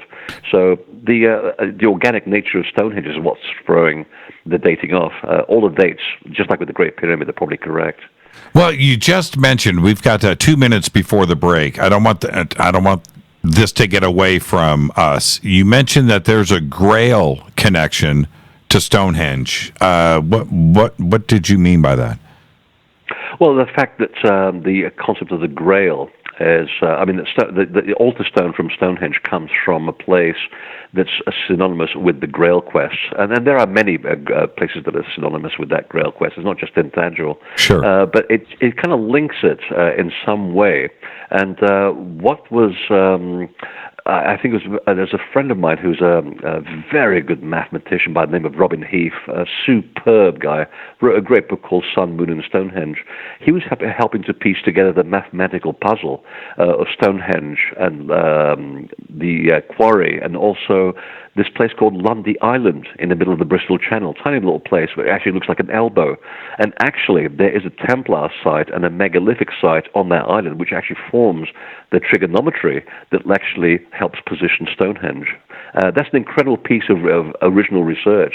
And he says that you can actually, from there, figure out the mathematical code to link it to places like Tintagel and, of course, the round table of sites, which it represents, because the round table really is a series of 12 sites around Cornwall and Devon, which actually are arranged around the Sacred Hill in the middle of Cornwall, which are all linked together by the same story. So, and again, the Grail really is about the discovery of knowledge, it's about discovery of information. It's nothing really to do with the cup or the blood of Christ. That's something very, very different. So, yes, all these sites are all connected mathematically. Now, you know what? I'm going to save this question for after the break. No, I'm going to answer the question now. You can answer it after the break. Just like the Great Pyramid, Stonehenge still has all of those same questions attached to it. We don't know how it was built. We don't know who built it, and we don't know what it was used for. Right? We have or do we? Or do we? So think about that, and we'll talk about that right after the break. And then I do want to discuss your recent trip to Scotland. Our guest tonight, Freddy Silva. Oh, Freddy, what's your Twitter handle? I don't have Twitter. I'm a Luddite. I only have a website. There you go. I tried to find it, so it wasn't me. Our guest tonight, Freddy Silva. More with Freddy right after this short break. This is Fade to Black. I'm your host, Jimmy Church. We'll be right back. Stay with us.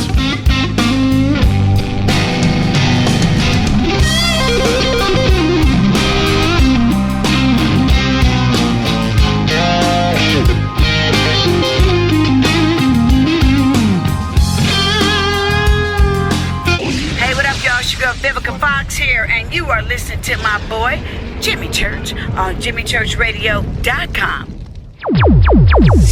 Despite popular opinion, reading a book will not make you smarter. But listening to Jimmy Church will. So you went to dinner last night, you had your favorite pasta. Ugh. Or maybe you had a heavy, spicy meal and it left you. Ugh. GetTheT.com. Maybe you mowed down a huge steak and your plumbing is all plugged. Ugh. GetTheT.com. Our super strength tea will take care of your occasional. Ugh. It's all organic and non-GMO. Get rid of ugh. We have so many great supplements, but our super tea is number one. GetTheT.com. That's GetTheT.com. So, you love talk radio? Then you'll love TalkStreamLive.com. TalkStream Live is always on, 24/7, with the best streaming talk shows. Find your favorite talkers and discover some new ones. It's free, readily available online or on mobile with any smartphone or tablet. Finding your favorite talk shows all in one place has gotten a whole lot easier. Just go to TalkStreamLive.com. Be sure to download the free apps from Google Play or the iTunes App Store. When you take the beans from Central America with dashes of Indonesian and African mixed in and then roast it to the dark side of Fade to Black, you create the ultimate brew of fringe. Introducing the Fade to Black blend from Rivermoon Coffee. Yes, Rivermoon's darkest customized roast was created for the love of Fade to Black. The alchemy of masterful roasting and smoking the beans is in every sip of this full-bodied, dark Java. I need my coffee dark, deep, with distinct bittersweet chocolate highlights, just like the bunker. Leaning further into the darkness of the roast is Fade to Black blend from Rivermoon Coffee. Just click on the banner at JimmyChurchRadio.com and use the promo code F2BBLEND for 15% off of your order today. Go Beckley Teppy. Hey, can we talk about something serious for a minute? Your age. Getting old has its perks. But remember, being a few years younger, you know, your hair was thicker, you didn't have so many wrinkles, that extra weight wasn't haunting you, and you just felt better. Well, we can't turn back the clocks and go back 10 or 15 years, but you can start feeling and looking 10 or 15 years younger with Nature's Youth RSF. It's a doctor-formulated daily supplement that helps your body maintain its peak performance and fight the aging process. Imagine sleeping better, looking better, and feeling better. See how Nature's Youth RSF has helped thousands of people just like you at nature'syouth.com. nature'syouth.com. The holidays are coming. Imagine how it will feel when your family and friends are asking you what you did to look so good. Your secret will be Nature's Youth RSF. It's time to start looking better and feeling better. Learn more and order your Nature's Youth RSF at nature'syouth.com. That's nature'syouth.com. Erica, Brittany, Gabby, and you're listening to JimmyChurchRadio.com. It's not a lifestyle we chose. We were born this way. KGRARadio.com.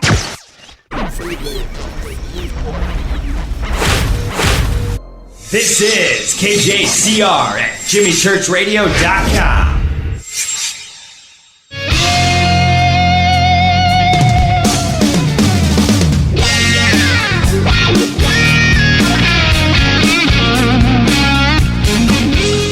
Welcome back to Fade to Black. I'm your host, Jimmy Church. Our guest tonight, Freddy Silva. The segment of Fade to Black is proudly brought to you by Numana, emergency food storage for you and your family. Just head over to the Numana banner. Use the promo code Jimmy. And every order over $100, you get an autographed T-shirt, a Fade to Black autographed T-shirt. And the good news is, after tonight's show, I'm going to have Freddie autographing all of those T-shirts, because Freddie, you earned it. Hey, I'm going to let you know. I'm reading Twitter here where they're saying If you end at 9:30 with Freddie and don't do overtime, there's going to be a revolution. We may have a rebellion on our hands, Freddie. Oh, isn't that sweet? Yeah, it is. It is. Yeah, it's a threat. Actually, I'm still sort of freaking out over that solo at the beginning of the break. I completely forgot what you asked. Yeah, you know what's such a great solo. What and you want to know who? It's a very that is? evil show. I mean, you can't concentrate with all this music going on. Yeah, it's a Stratocaster too. That's the amazing thing. Exactly. You can tell the difference. Yeah, you can. You can. I'll tell you how we recorded that, and this is going to freak you out. That was recorded in a bedroom, and that is a Fender Twin and some Marshall mixed in, but that's a Fender Twin in a frigging closet with an SM57. Yeah. I can believe that. Yeah. I can believe that. You got to love it. You got to love it. So back to the thing is, and the similarities, I think, are glaring and tremendous when we talk about the amnesia that humanity gets, right? We clearly don't know. What do you think the purpose of Stonehenge, and quite honestly, who built it? Well, Stonehenge is a bit clearer because one of the things, or one of the laws that's involved in temple making is to do with direction. What direction is a temple facing? And the pretty obvious answer to Stonehenge is there's a great big avenue that stretches for a couple of miles and then bends over to the river, and it's facing exactly to the northeast, and where, of course, the summer solstice sunrise used to be until, of course, the Earth moved a little bit, a few degrees every 72 years, and now it's slightly out of alignment. And if you follow that principle, that the direction of the temple usually gives away the purpose for which it was built. Northeast is always a place of learning because you're looking at the highest position of the light during the year, and that equates with an inner light, and that inner light really comes from knowledge, ancient knowledge. So it's a place where they used to gather. The big minds used to gather on the highest moment when the light had complete dominion over the face of the earth. So there's your metaphor. And all the savants of the period and different periods used to basically congregate and discuss all kinds of very intellectual stuff. I mean, first and foremost, it's the most perfect calendar in the world. I mean, Robin Heath, again, the mathematician, who actually wrote a really good book called Sun, Moon, and Stonehenge, which I thoroughly recommend. It's beautifully put together. Maybe available in America. I'm pretty sure it is. He basically has put out the thesis of how they built it in terms of aligning it to the sun and the moon, and how it is a calendar that's using the original post holes. In fact, they're not even sure at the moment if there were post holes. They seem to think now that perhaps the holes were filled with blue stones that then got moved to the center of the circle 5,000 years later. But those 56 holes that we don't see much of anymore, except for little bits of concrete, they literally are used to calibrate the lunar and solar cycles every 8 years, and it's never going to go out of sync. So the whole thing was really designed first and foremost as a calendar. Secondly, if you follow the work of my mentor, the late John Michel, genius of a man, he also figured out that if you take the measurements of the lintels and the stones and the diameters of the stones and the circles, you can pretty much, just like the Great Pyramid, extract every numerical value known to describe the Earth and how it works. So just like the pyramid is a 1/500,000th mirror image of the circumpolar radius, and I'm saying this very late at night, so Stonehenge too will give away the actual dimensions of the Earth, and also it gives away its own degree of latitude because of its position on the landscape, which, if you go there today, you think, why would you build this magnificent monument on such an unremarkable plain? And it really is. Then you have to really realize that when you do the mathematics of the latitude of where it is, it makes a lot of sense, because if you look carefully around the stones, there are these 4 little mounds which form a very neat little rectangle, and that rectangle actually gives away the actual axial tilt of the Earth, which takes place every 21,600 years. So, which of course now brings up the question: how do they know this? Right. Because first of all, you have to be observant that the fact that the Earth tilts 4 degrees every 21,600 years, then you have to go, aha, that's interesting, let's commemorate that. So now you have to mark it on the ground at a certain degree of latitude, which probably will take another 21,600 years to complete, and then you have to build the damn thing. So once you add all this stuff, like John Anthony West once said, these things could be as much as 50,000 years old. They've already gone through 2 cycles of the system, because you have to understand the system and the cycle before you can actually commemorate it in stone. And I think he makes a very lucid argument, as he always has done. So it seems to me that Stonehenge is a big academy for information, and the Druids certainly think so, because they still go there every year to do their rituals, and the Druids themselves were very famous for memorizing huge amounts of data, to the point where even Julius Caesar was freaked out by them. And the high point of being a Druid priest was to commemorate 20 years of data that had been accumulated for thousands of years, and to recite it on the 3rd day of the summer solstice to a rousing round of applause after talking non-stop for 24 hours. That's quite something, isn't it? I wish we'd do that today instead of sit around playing on Twitter all day long, which, of course, I don't do. But what about and all of that? It seems to fit and quite magically. But have you ever considered the possibility of it being maybe a tomb, or somebody maybe have been buried there, and everything else came into play after that, the celebration of some ancient historical figure? Yes, I have. I mean, you've got to look at all the angles, obviously. Otherwise, you'd just be behaving no better than academia and living in a cocoon. It doesn't add up, though. The burials seem to be intrusive. They're too young. And also, if you follow other cultures around the world, no one was ever buried anywhere near the sacred site. I mean, the sacred site was utter perfection. I mean, there was no travesty that was ever took place in there. Only people who were highly cleansed of any impure thought, and certainly they had to go through a certain initiation process for them before they even were allowed to go in there. They weren't even allowed to take in their negative emotions in there, because they were so paranoid that even a bad thought would, create imperfection in the temple, and it would bring down the entire tribe. So even people who had a bad day weren't allowed in there. That's how serious these people were. And this is still performed in Polynesia in certain secret societies. The burials, once you start looking at the world culture of sacred space, they came much later. Around about 1300 BC, we start getting these mounds built with people actually buried in them. Because in Britain, 85% of all the tumuli that have been excavated, there's no one buried in them. So why do we call them tombs? Obviously, they're marking something else. And anyone that knows about subtle energy knows that the mounds are marking the crossing points of the Earth's telluric currents. Now, after a few thousand years of catastrophes and the information starts getting degraded, by about 1300 BC, a lot of people have lost the plot. They don't really understand what these things were really built for, to the point even in Egypt, where the people who were carving the hieroglyphs didn't actually know what the hieroglyphs meant. They were just doing this parrot fashion. And Wallace Budge actually made a very good comment about that in one of his early books.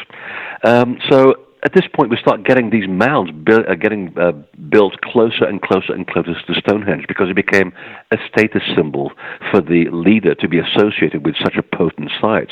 And following from that, when we start getting churches, in the Celtic Christian tradition, we start getting the encroachment of the body in the actual graveyard, because by then they've completely lost the plot of what these places were for. And by the Christian and the Catholic era, people with lots of money, with lots of letters after their name, the more money they have and the more letters they have after their name, the closer they get buried to the actual altar, which, when you think about it, is the seat of power of the sacred site.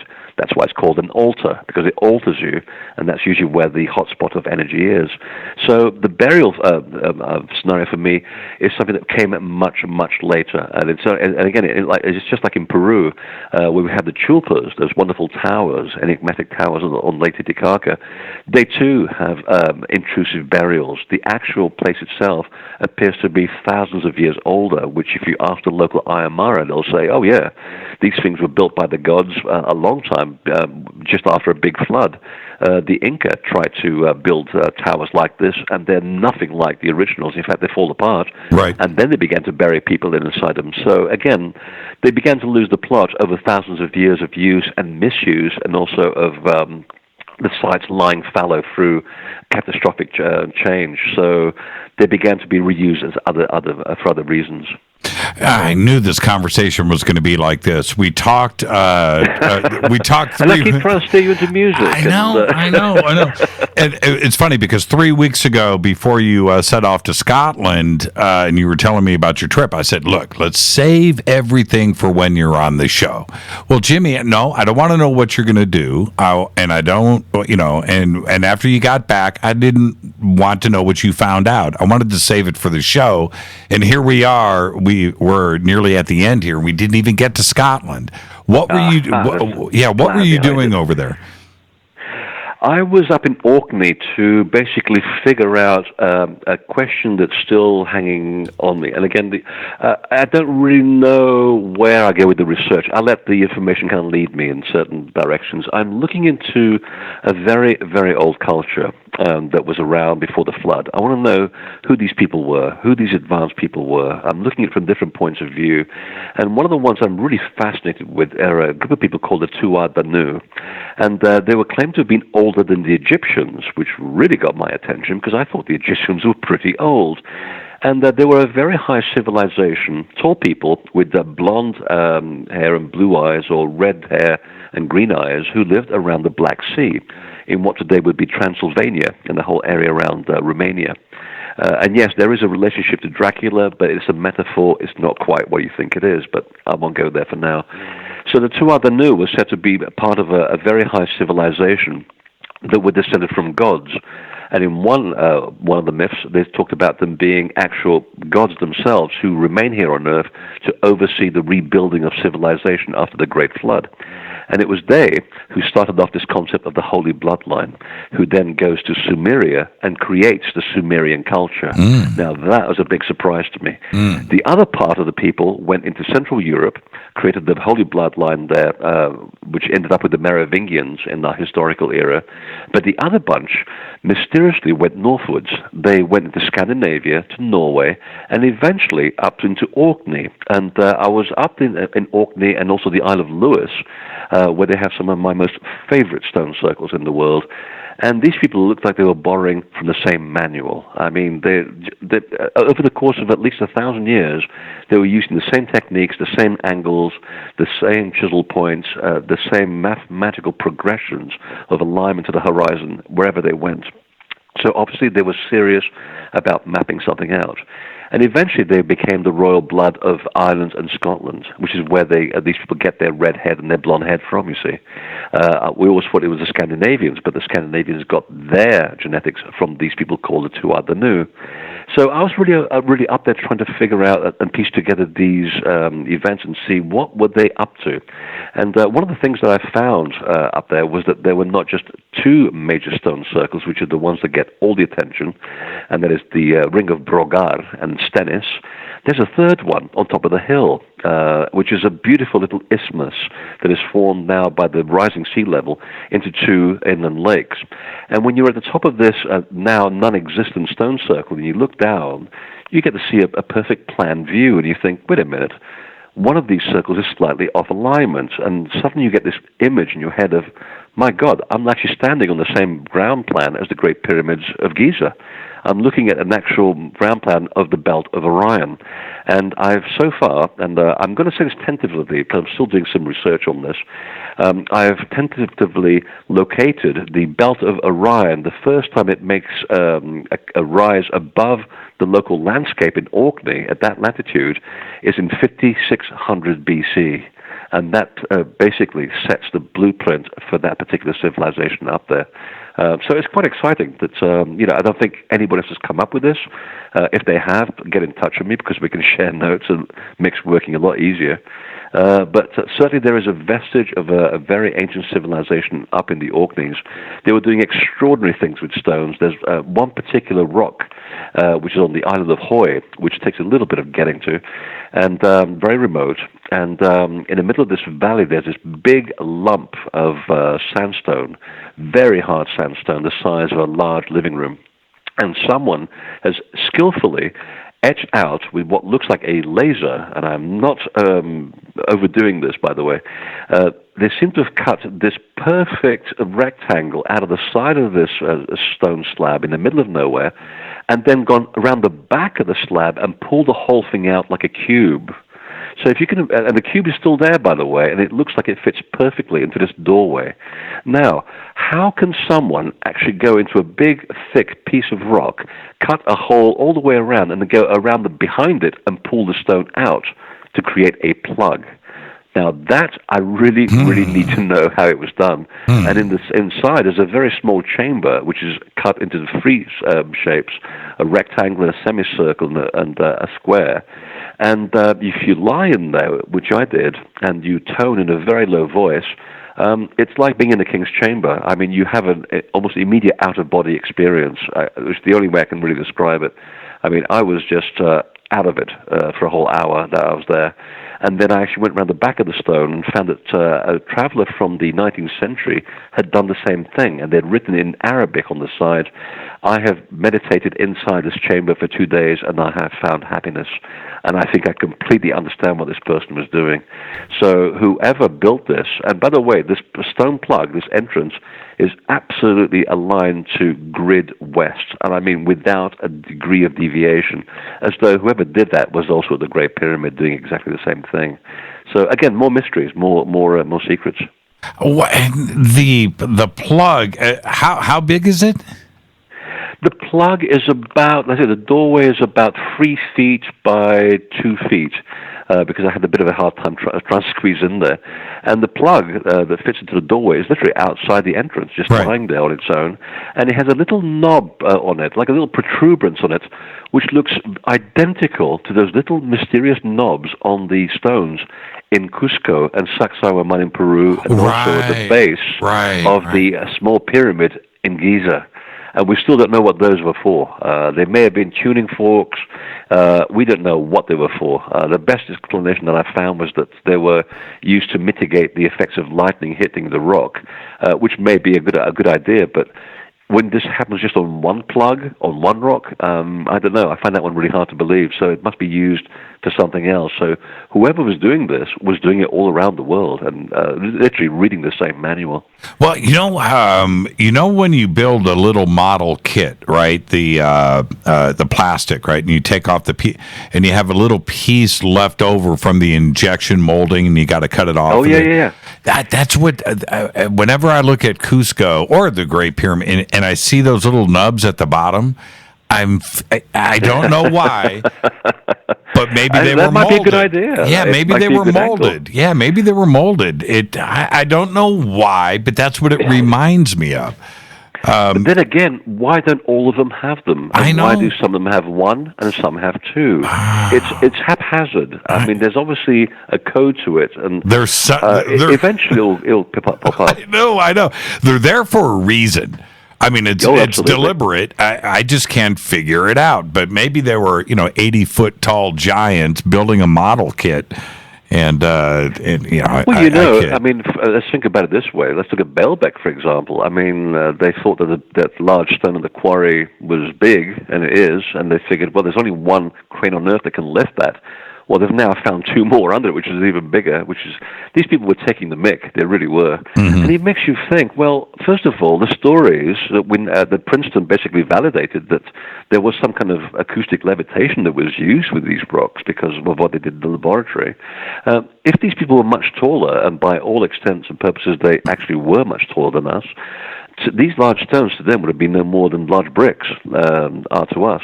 So it's all relative. It is relative. Like when you go to some of the places in Sacsayhuaman, if you look at the actual entrance to Sacsayhuaman and the doorways, if you look at the original lintel stone that you have to step over, not the one that you have to step over now as a tourist, but the original stone that you have to get into the temple, that's built for a person that's at least 9 feet tall. It's not a practical lintel stone.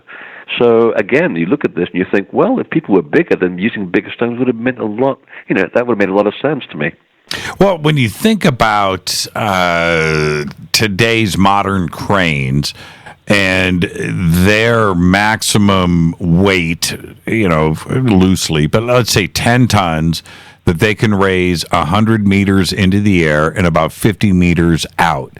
10 tons max.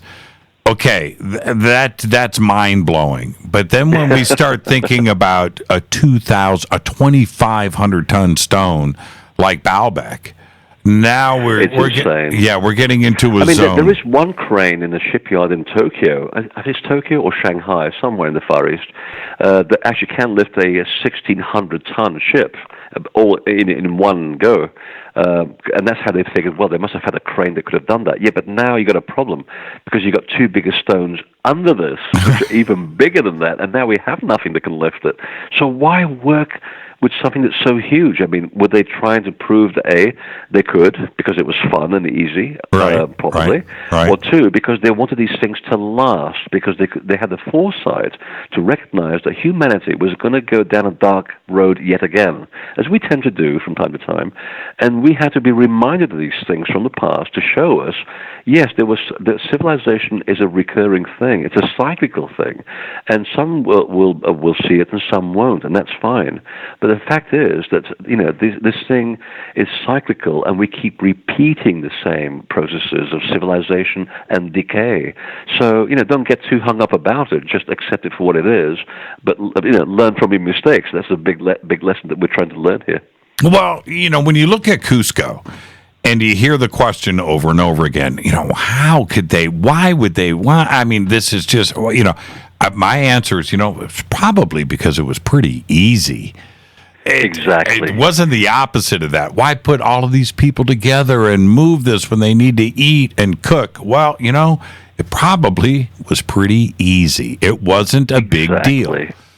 I read a very interesting article by a couple of Jesuit priests, and it's ironic that they were destroying so much of the ancient cultures, and yet there's this paradox where they were fascinated by it at the same time, and they actually wrote some of the best eyewitness accounts that still survive today.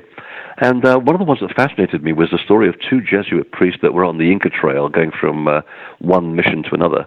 And en route, they came across an actual, what they call an Incan grave. And whether it was or not, we don't know. Because the Inca are very, very recent people. There were people who did far more interesting things way before them, like the Aymara or the Puquina, which no one ever talks about. And they said that, we decided to sort of, since the grave was already half open, we decided to help ourselves to some gifts that we could, sell for charity. It's like, yeah, right story. And then they said that we were, one of the priests accidentally dropped one of the these beautiful pieces of pottery, and out came this rancid green liquid, and with a terrible smell. And they were kind of upset that they broke the pot.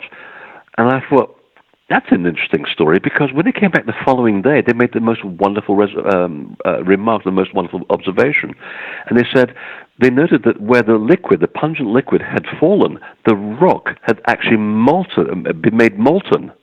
And I'm suddenly going, wait a minute, I read a Russian report somewhere that the stones of Sacsayhuaman were apparently poured into place because when they were quarried 20 miles away on the other side of the valley, they contained fossils. But when they ended up at the Sacsayhuaman itself, the fossils were gone. And they were saying there's only one way you can remove those fossils from limestone, and that is the application of super amount of heat at 1,500 degrees Celsius. Ironically, the same temperature that makes crop circles in a fraction of a second. I find the parallel rather interesting. But the fact is that the stones were reconstituted. And I'm thinking, we're so close to the Amazon and all of its riches of plants that, we obviously are killing quicker than we can find. What if that the ancients had found some molecular acid in some plants? We're cutting this and then replacing it to see if it fits, pulling down 100-ton rock and shaping it some more, lifting it up and putting it into place to make it fit into this intricate, wall. And it's completely asymmetrical from start to finish, right? Well, it's like a very early version of Lego. It really is. And right. Of course, it's earthquake-proof, so they obviously were aware that the region was highly seismic. And here's the best part. There was an astrophysicist who was down there recently, and I wish I'd been there sort of with him, because whenever I look at the stones of Sacsayhuaman nearby, I'm thinking, these are not just geniuses and stonemasons, they're artists, because, having gone to art school myself, I can appreciate the aesthetic with which they're all put together. There's not one stone that doesn't belong where it should be. So the eye is very highly trained, and, he looked at the same thing, and he started to look at the actual angles and the gaps between the angles, and out of curiosity, he began to measure them. And he's written a paper, which is about to go to peer review as we speak, and he said, it's interesting that all the gaps between the angles and the angles themselves are all numerically significant. They all talk about the numbers relating to the sun, the moon, the stars, the planets, the earth. They actually mean something. So you're actually looking at a library in stone when you're looking at Sacsayhuaman. That is genius as far as I'm concerned. I wanted to ask you, I'm just going to keep you for about 10 more minutes, and I know that you're recovering from the flu and just got back from out of town. So you owe me beer. Yeah, thank you so much. Is the and I'll hook you up in 3 weeks. Okay, that's my promise. Absolutely. Is the Emerald Tablets of Thoth? Have you studied those?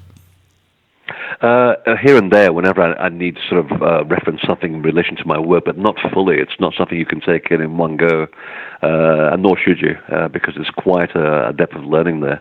It's actually one of my little pipe dreams that one day I'm going to inherit so much money that I'm going down to Egypt loaded, and I'm going to help dig out the temple of Thoth, as the Greeks call them. They used to call him Jehuti in his real name. And the temple's still there, and the original tablets apparently are still covered in about 15 feet of Nile mud. The temple is perfectly preserved. You just need someone to dig it up.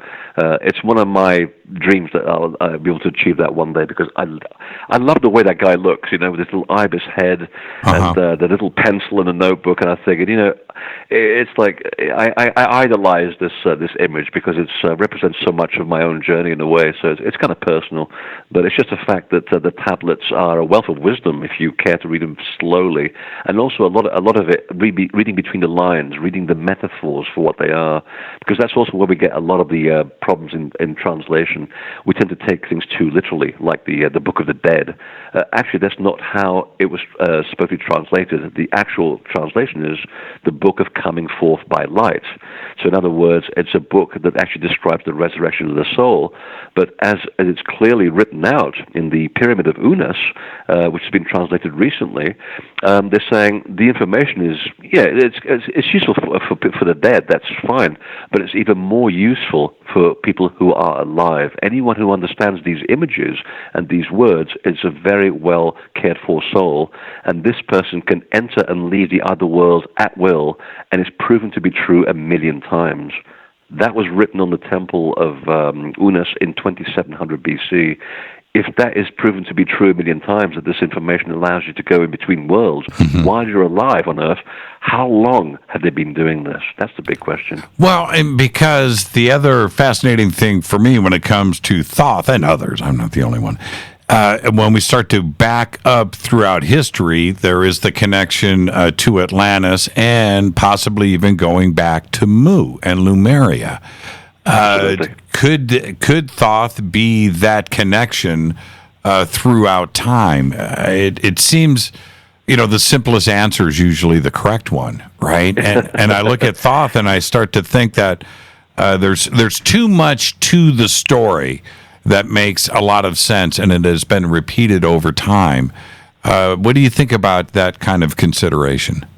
Oh, I totally agree. In fact, it gets even more interesting when you talk to this story in Yucatan or in Peru to people who really understand the myths and traditions of the native cultures, of which we know virtually nothing about, because first of all it's oral, and two, it's never been translated into English, and rightly so after what they endured at the hand of the Spanish.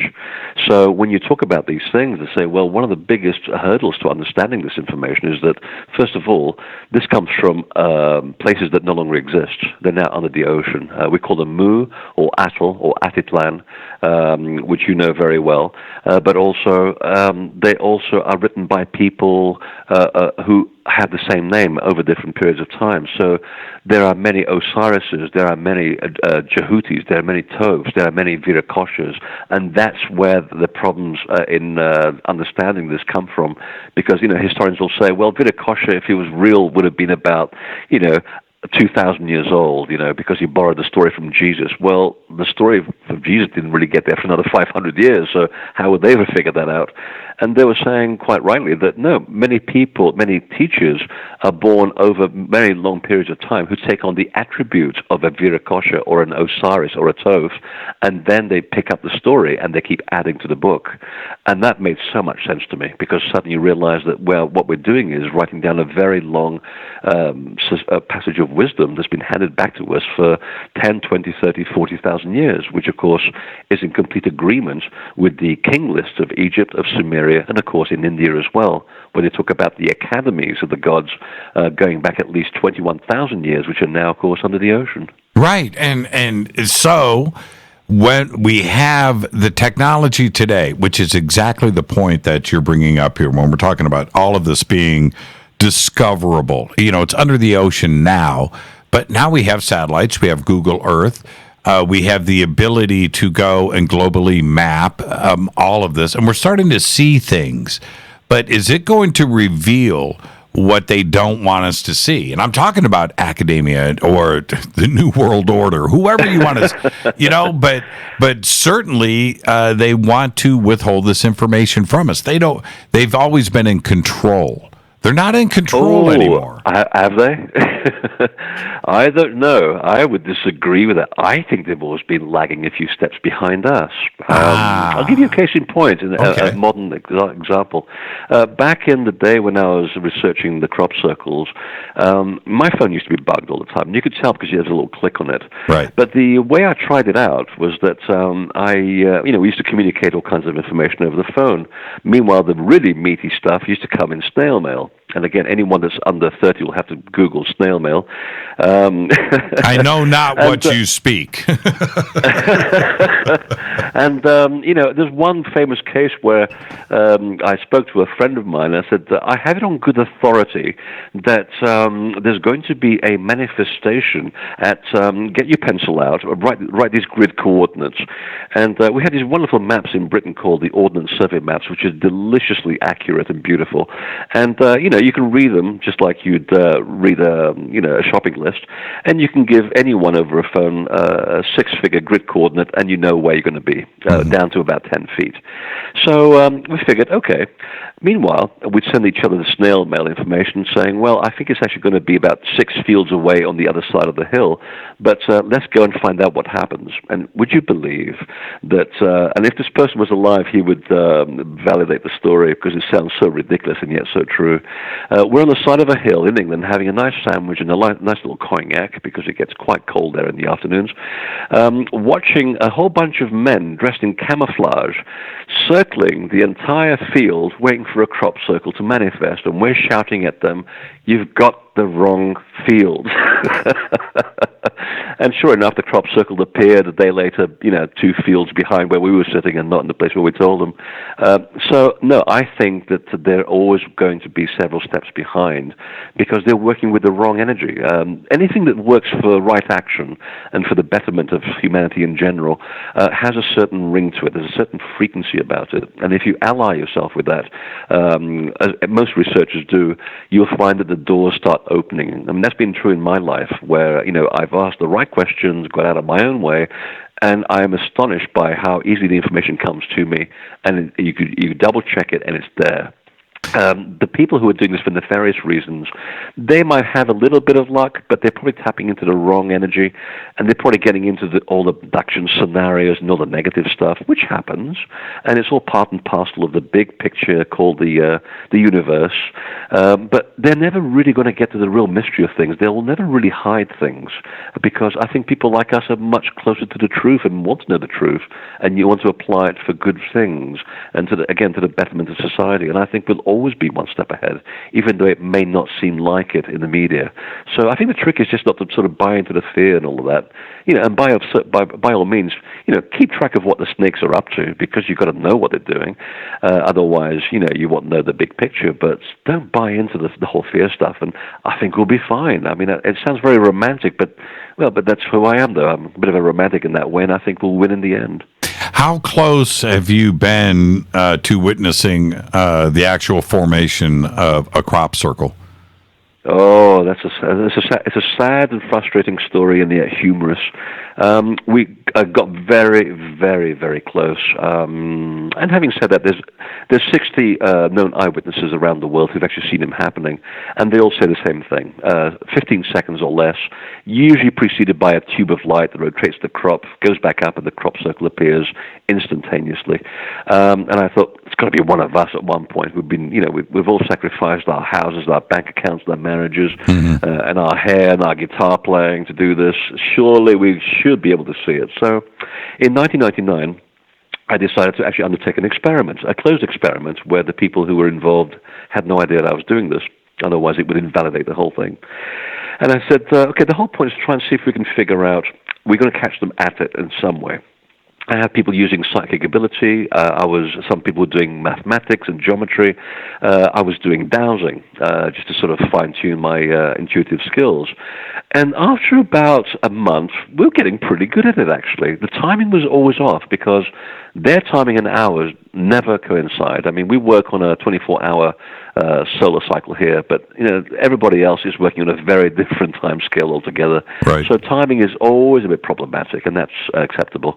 But location, we were getting it down to within 2 fields, timing usually within about 2 days, and we're getting pretty good at it. And I felt confident enough to approach 6 people on both sides of the Atlantic, computer experts, psychics, mathematicians, musicians, lay people, and I just asked them 3 questions. 1, where do you think the big one is going to be this year? 2, what time frame would you feel that it would be appearing in? And 3, if you can, the geometry or the shape. And I didn't share any of this with any of them, and they were all pretty much in the same ballpark. It was going to be around this town called Devizes in England. It would have a certain 9-pointed geometry about it, but there was something else in it as well. No one could really quite figure it out. And there was a sort of a 7 number in there as well. And the time frame came within sort of 48 hours of, I think it was like the end of July or the beginning of August in 1999. So I thought, okay, now we have an idea.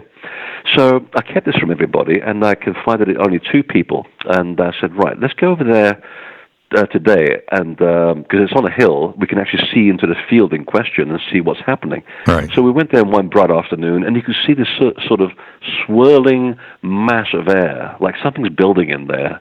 And I'm thinking, that's the weirdest thing I've ever seen. But, it's not in the field where we said it was. It's in the field next door, which is about half a mile away. But that's still pretty good given the size of the country. Sure. And there's thousands of fields.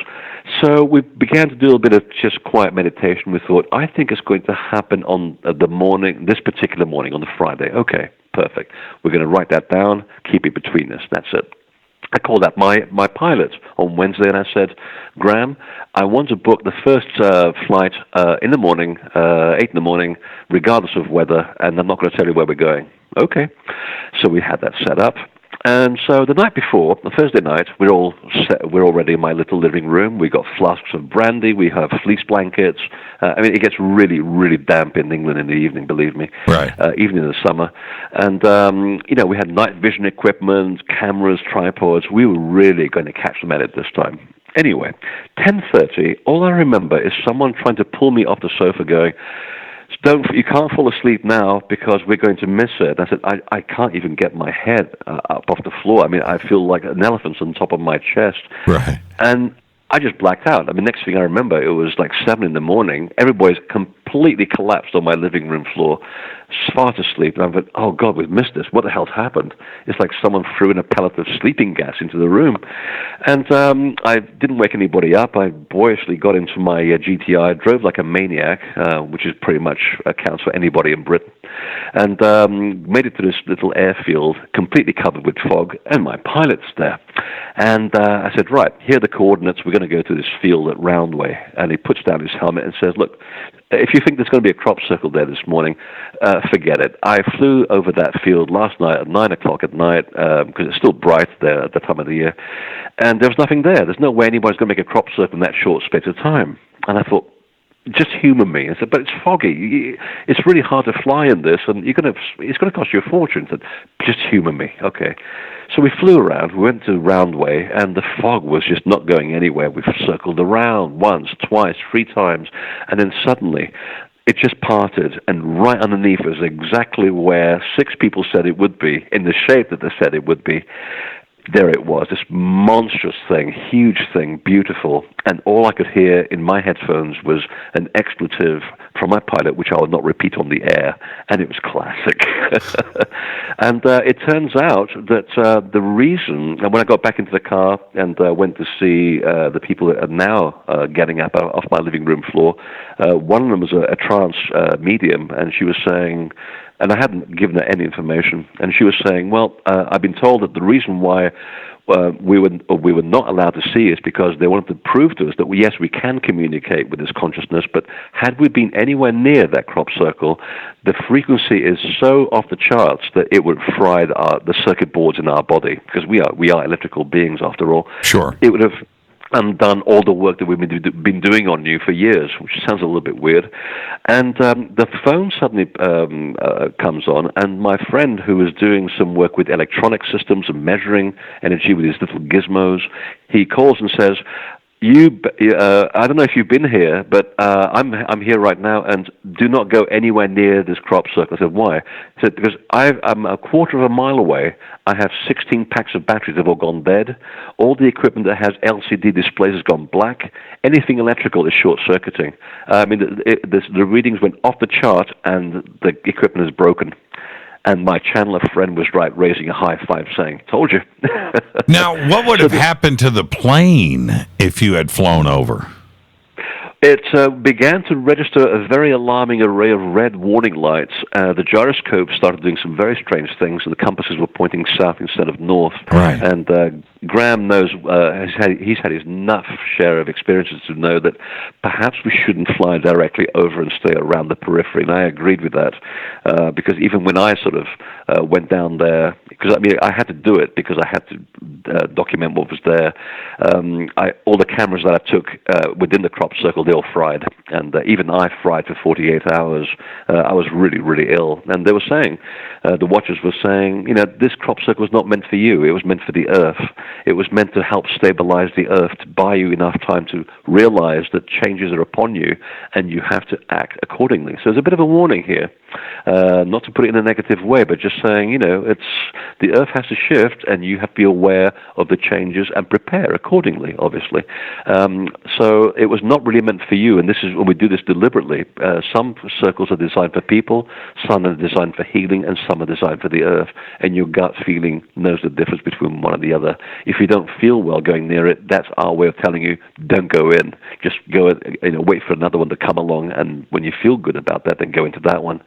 So it's a wonderful moment of communication, just to prove that we can communicate with other levels of reality, and they can communicate back. But do they completely reveal their underwear? Absolutely not. We have to figure out all the pieces, and that's how they've always said it's been done. How much did you miss it by?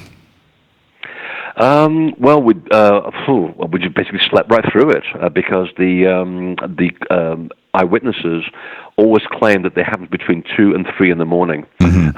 And except for 2 cases which have been seen actually 3 cases which are seen in bright daylight, one which actually appeared beside Stonehenge in 1997. I was going to ask you about that. Yeah, and so the tour bus, I'll let you tell the story, but the tour bus dropped off, picked up people, split, no crop circle. They came back, 45 minutes later, I think? Is that right? It gets better. There was a pilot that was flying not far off from the alignment of Stonehenge to the nearby base, Fruxton. Sorry, not Fruxton. I'm getting two things confused here. I can't remember the name of the airfield, but it's a military airfield not far from there. And they asked permission to land a small Cessna and didn't really report anything out of the ordinary.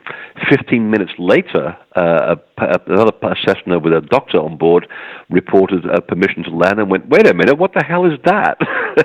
So we have a 15-minute window. On the ground, the guards usually go around every 15 minutes to find out if anybody's jumped the fence and not paid the Queen her usual £15 to get into Stonehenge, which, by the way, is completely illegal. They're not supposed to be charging admission to Stonehenge. They basically reported nothing untoward in their first round, and they're on high ground, by the way, compared to the field in where the crop circle appeared. And 15 minutes later, they said, what the hell is that? And it gets better, because there was one cab driver going along the road between the two fields that separate Stonehenge from the crop circle field, and it's a major thoroughfare that connects the centre of England to the southwest. And he said it was bright daylight, middle of the afternoon. I think it was 4:15 in the afternoon, and he said, well, suddenly there's like this beam came down in the middle of the field. There's this fog that swirled around for 15 seconds, and it's always 15 seconds, and then it lifted, and I put my brakes on and jumped on top of the hood of my car, and there's this massive crop circle. And we know he's telling the truth because he started a 5-mile tailback. So he actually saw the whole thing happening in 15 seconds. Amazing stuff. But they usually appear between 2 and 3 in the morning, the majority of them. And I wanted to figure out why. I was having dinner one evening with a doctor from the London College of Medicine, and he took an interest in this. He said, that's quite interesting that the crop circles appear between those times, because 95% of reported hospital deaths also occur between 2 and 4 in the morning. And we began to throw ideas around the table, and we suddenly realized, well, you do realize that at that time in the morning, that's the face of the Earth that's furthest from the Sun and its gravitational pull, which means the Earth's gravitational field is a little bit weaker, and it allows the soul to leave if you're dying, but it also allows information to enter the Earth as well where you are. And that made so much sense, because when you talk to this to Persians or the Hopi or any indigenous culture, they'll say, yes, that's called the reed of heaven. And those reeds are all connected to the hearth of the sacred sites. And that's what allows information to flow from one space to the next. And NASA, incredibly, in 2008, they released a press release where they said, we have discovered that every 8 minutes, the Earth connects to the Sun with magnetic portals, and they open and close every 8 minutes.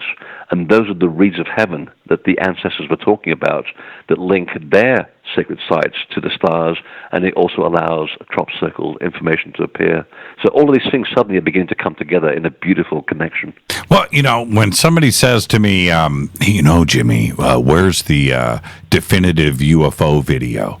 Where's the definitive photograph? I come back with, where's the video of somebody hoaxing a crop circle? Somebody say, nobody's been busted. The hoaxes, could be a couple of old guys in the middle of a field with a board and a rope. Okay, that's, okay, I get that. But the good stuff, the real ones, of which there are hundreds of, nobody's ever been busted. And I find that fascinating. Oh, they have been busted, but it's just that when you actually compare what they're made compared to the real thing, right? They basically, it's like this is a beautiful flower pressed in a museum case, and this is a chance encounter between mating elephants. The two just don't connect.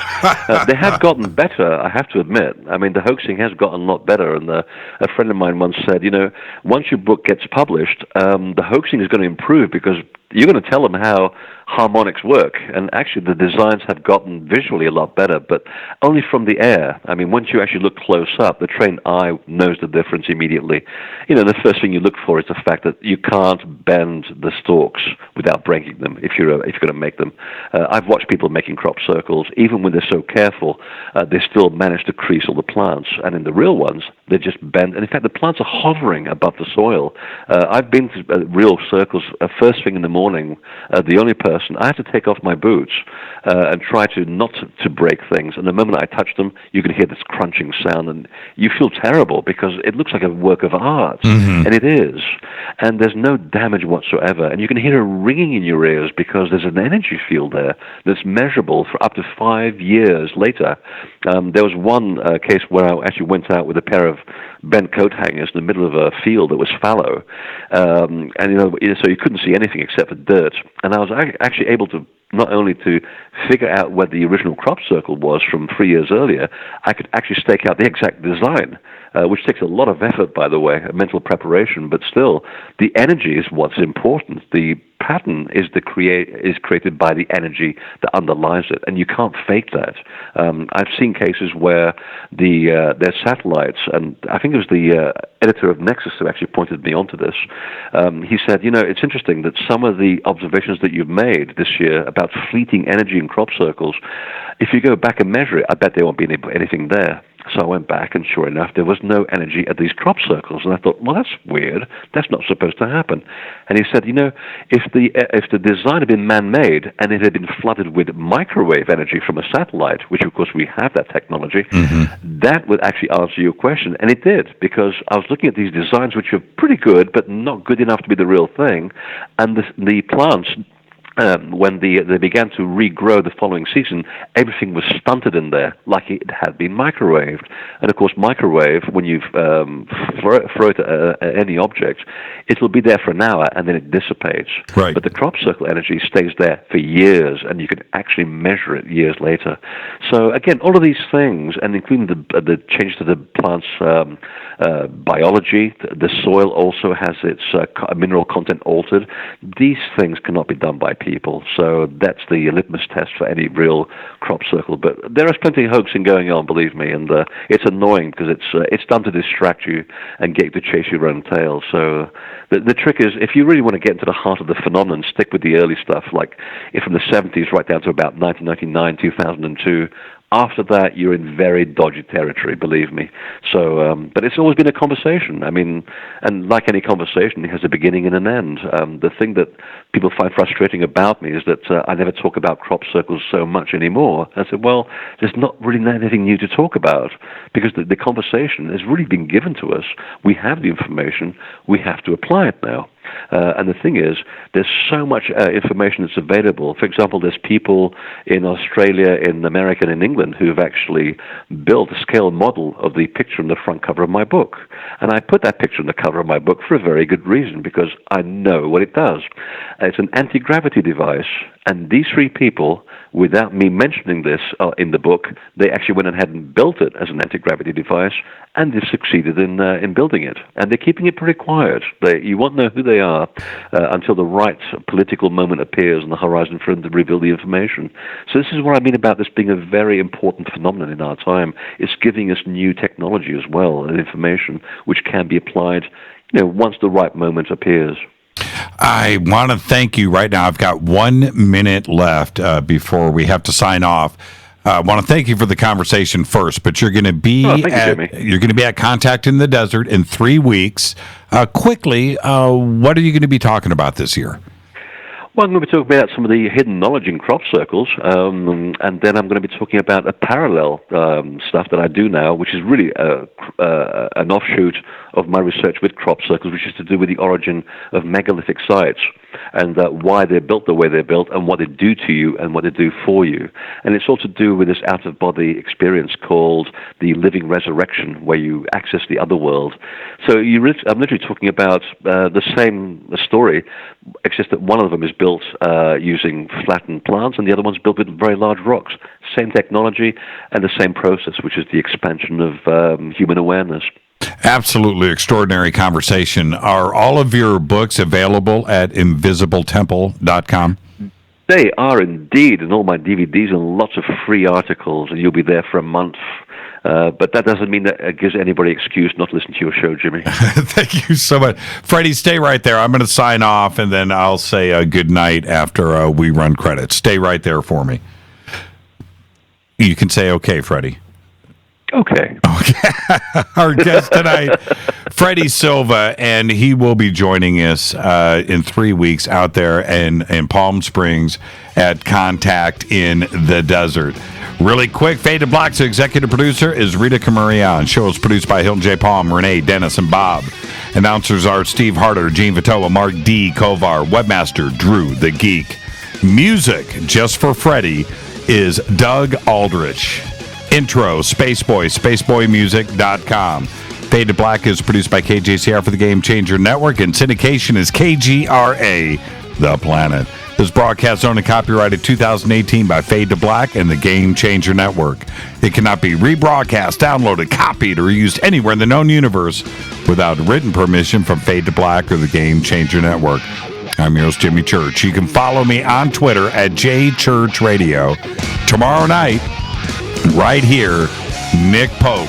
Until then, I want everybody to be safe. Go back, Lee Tappy.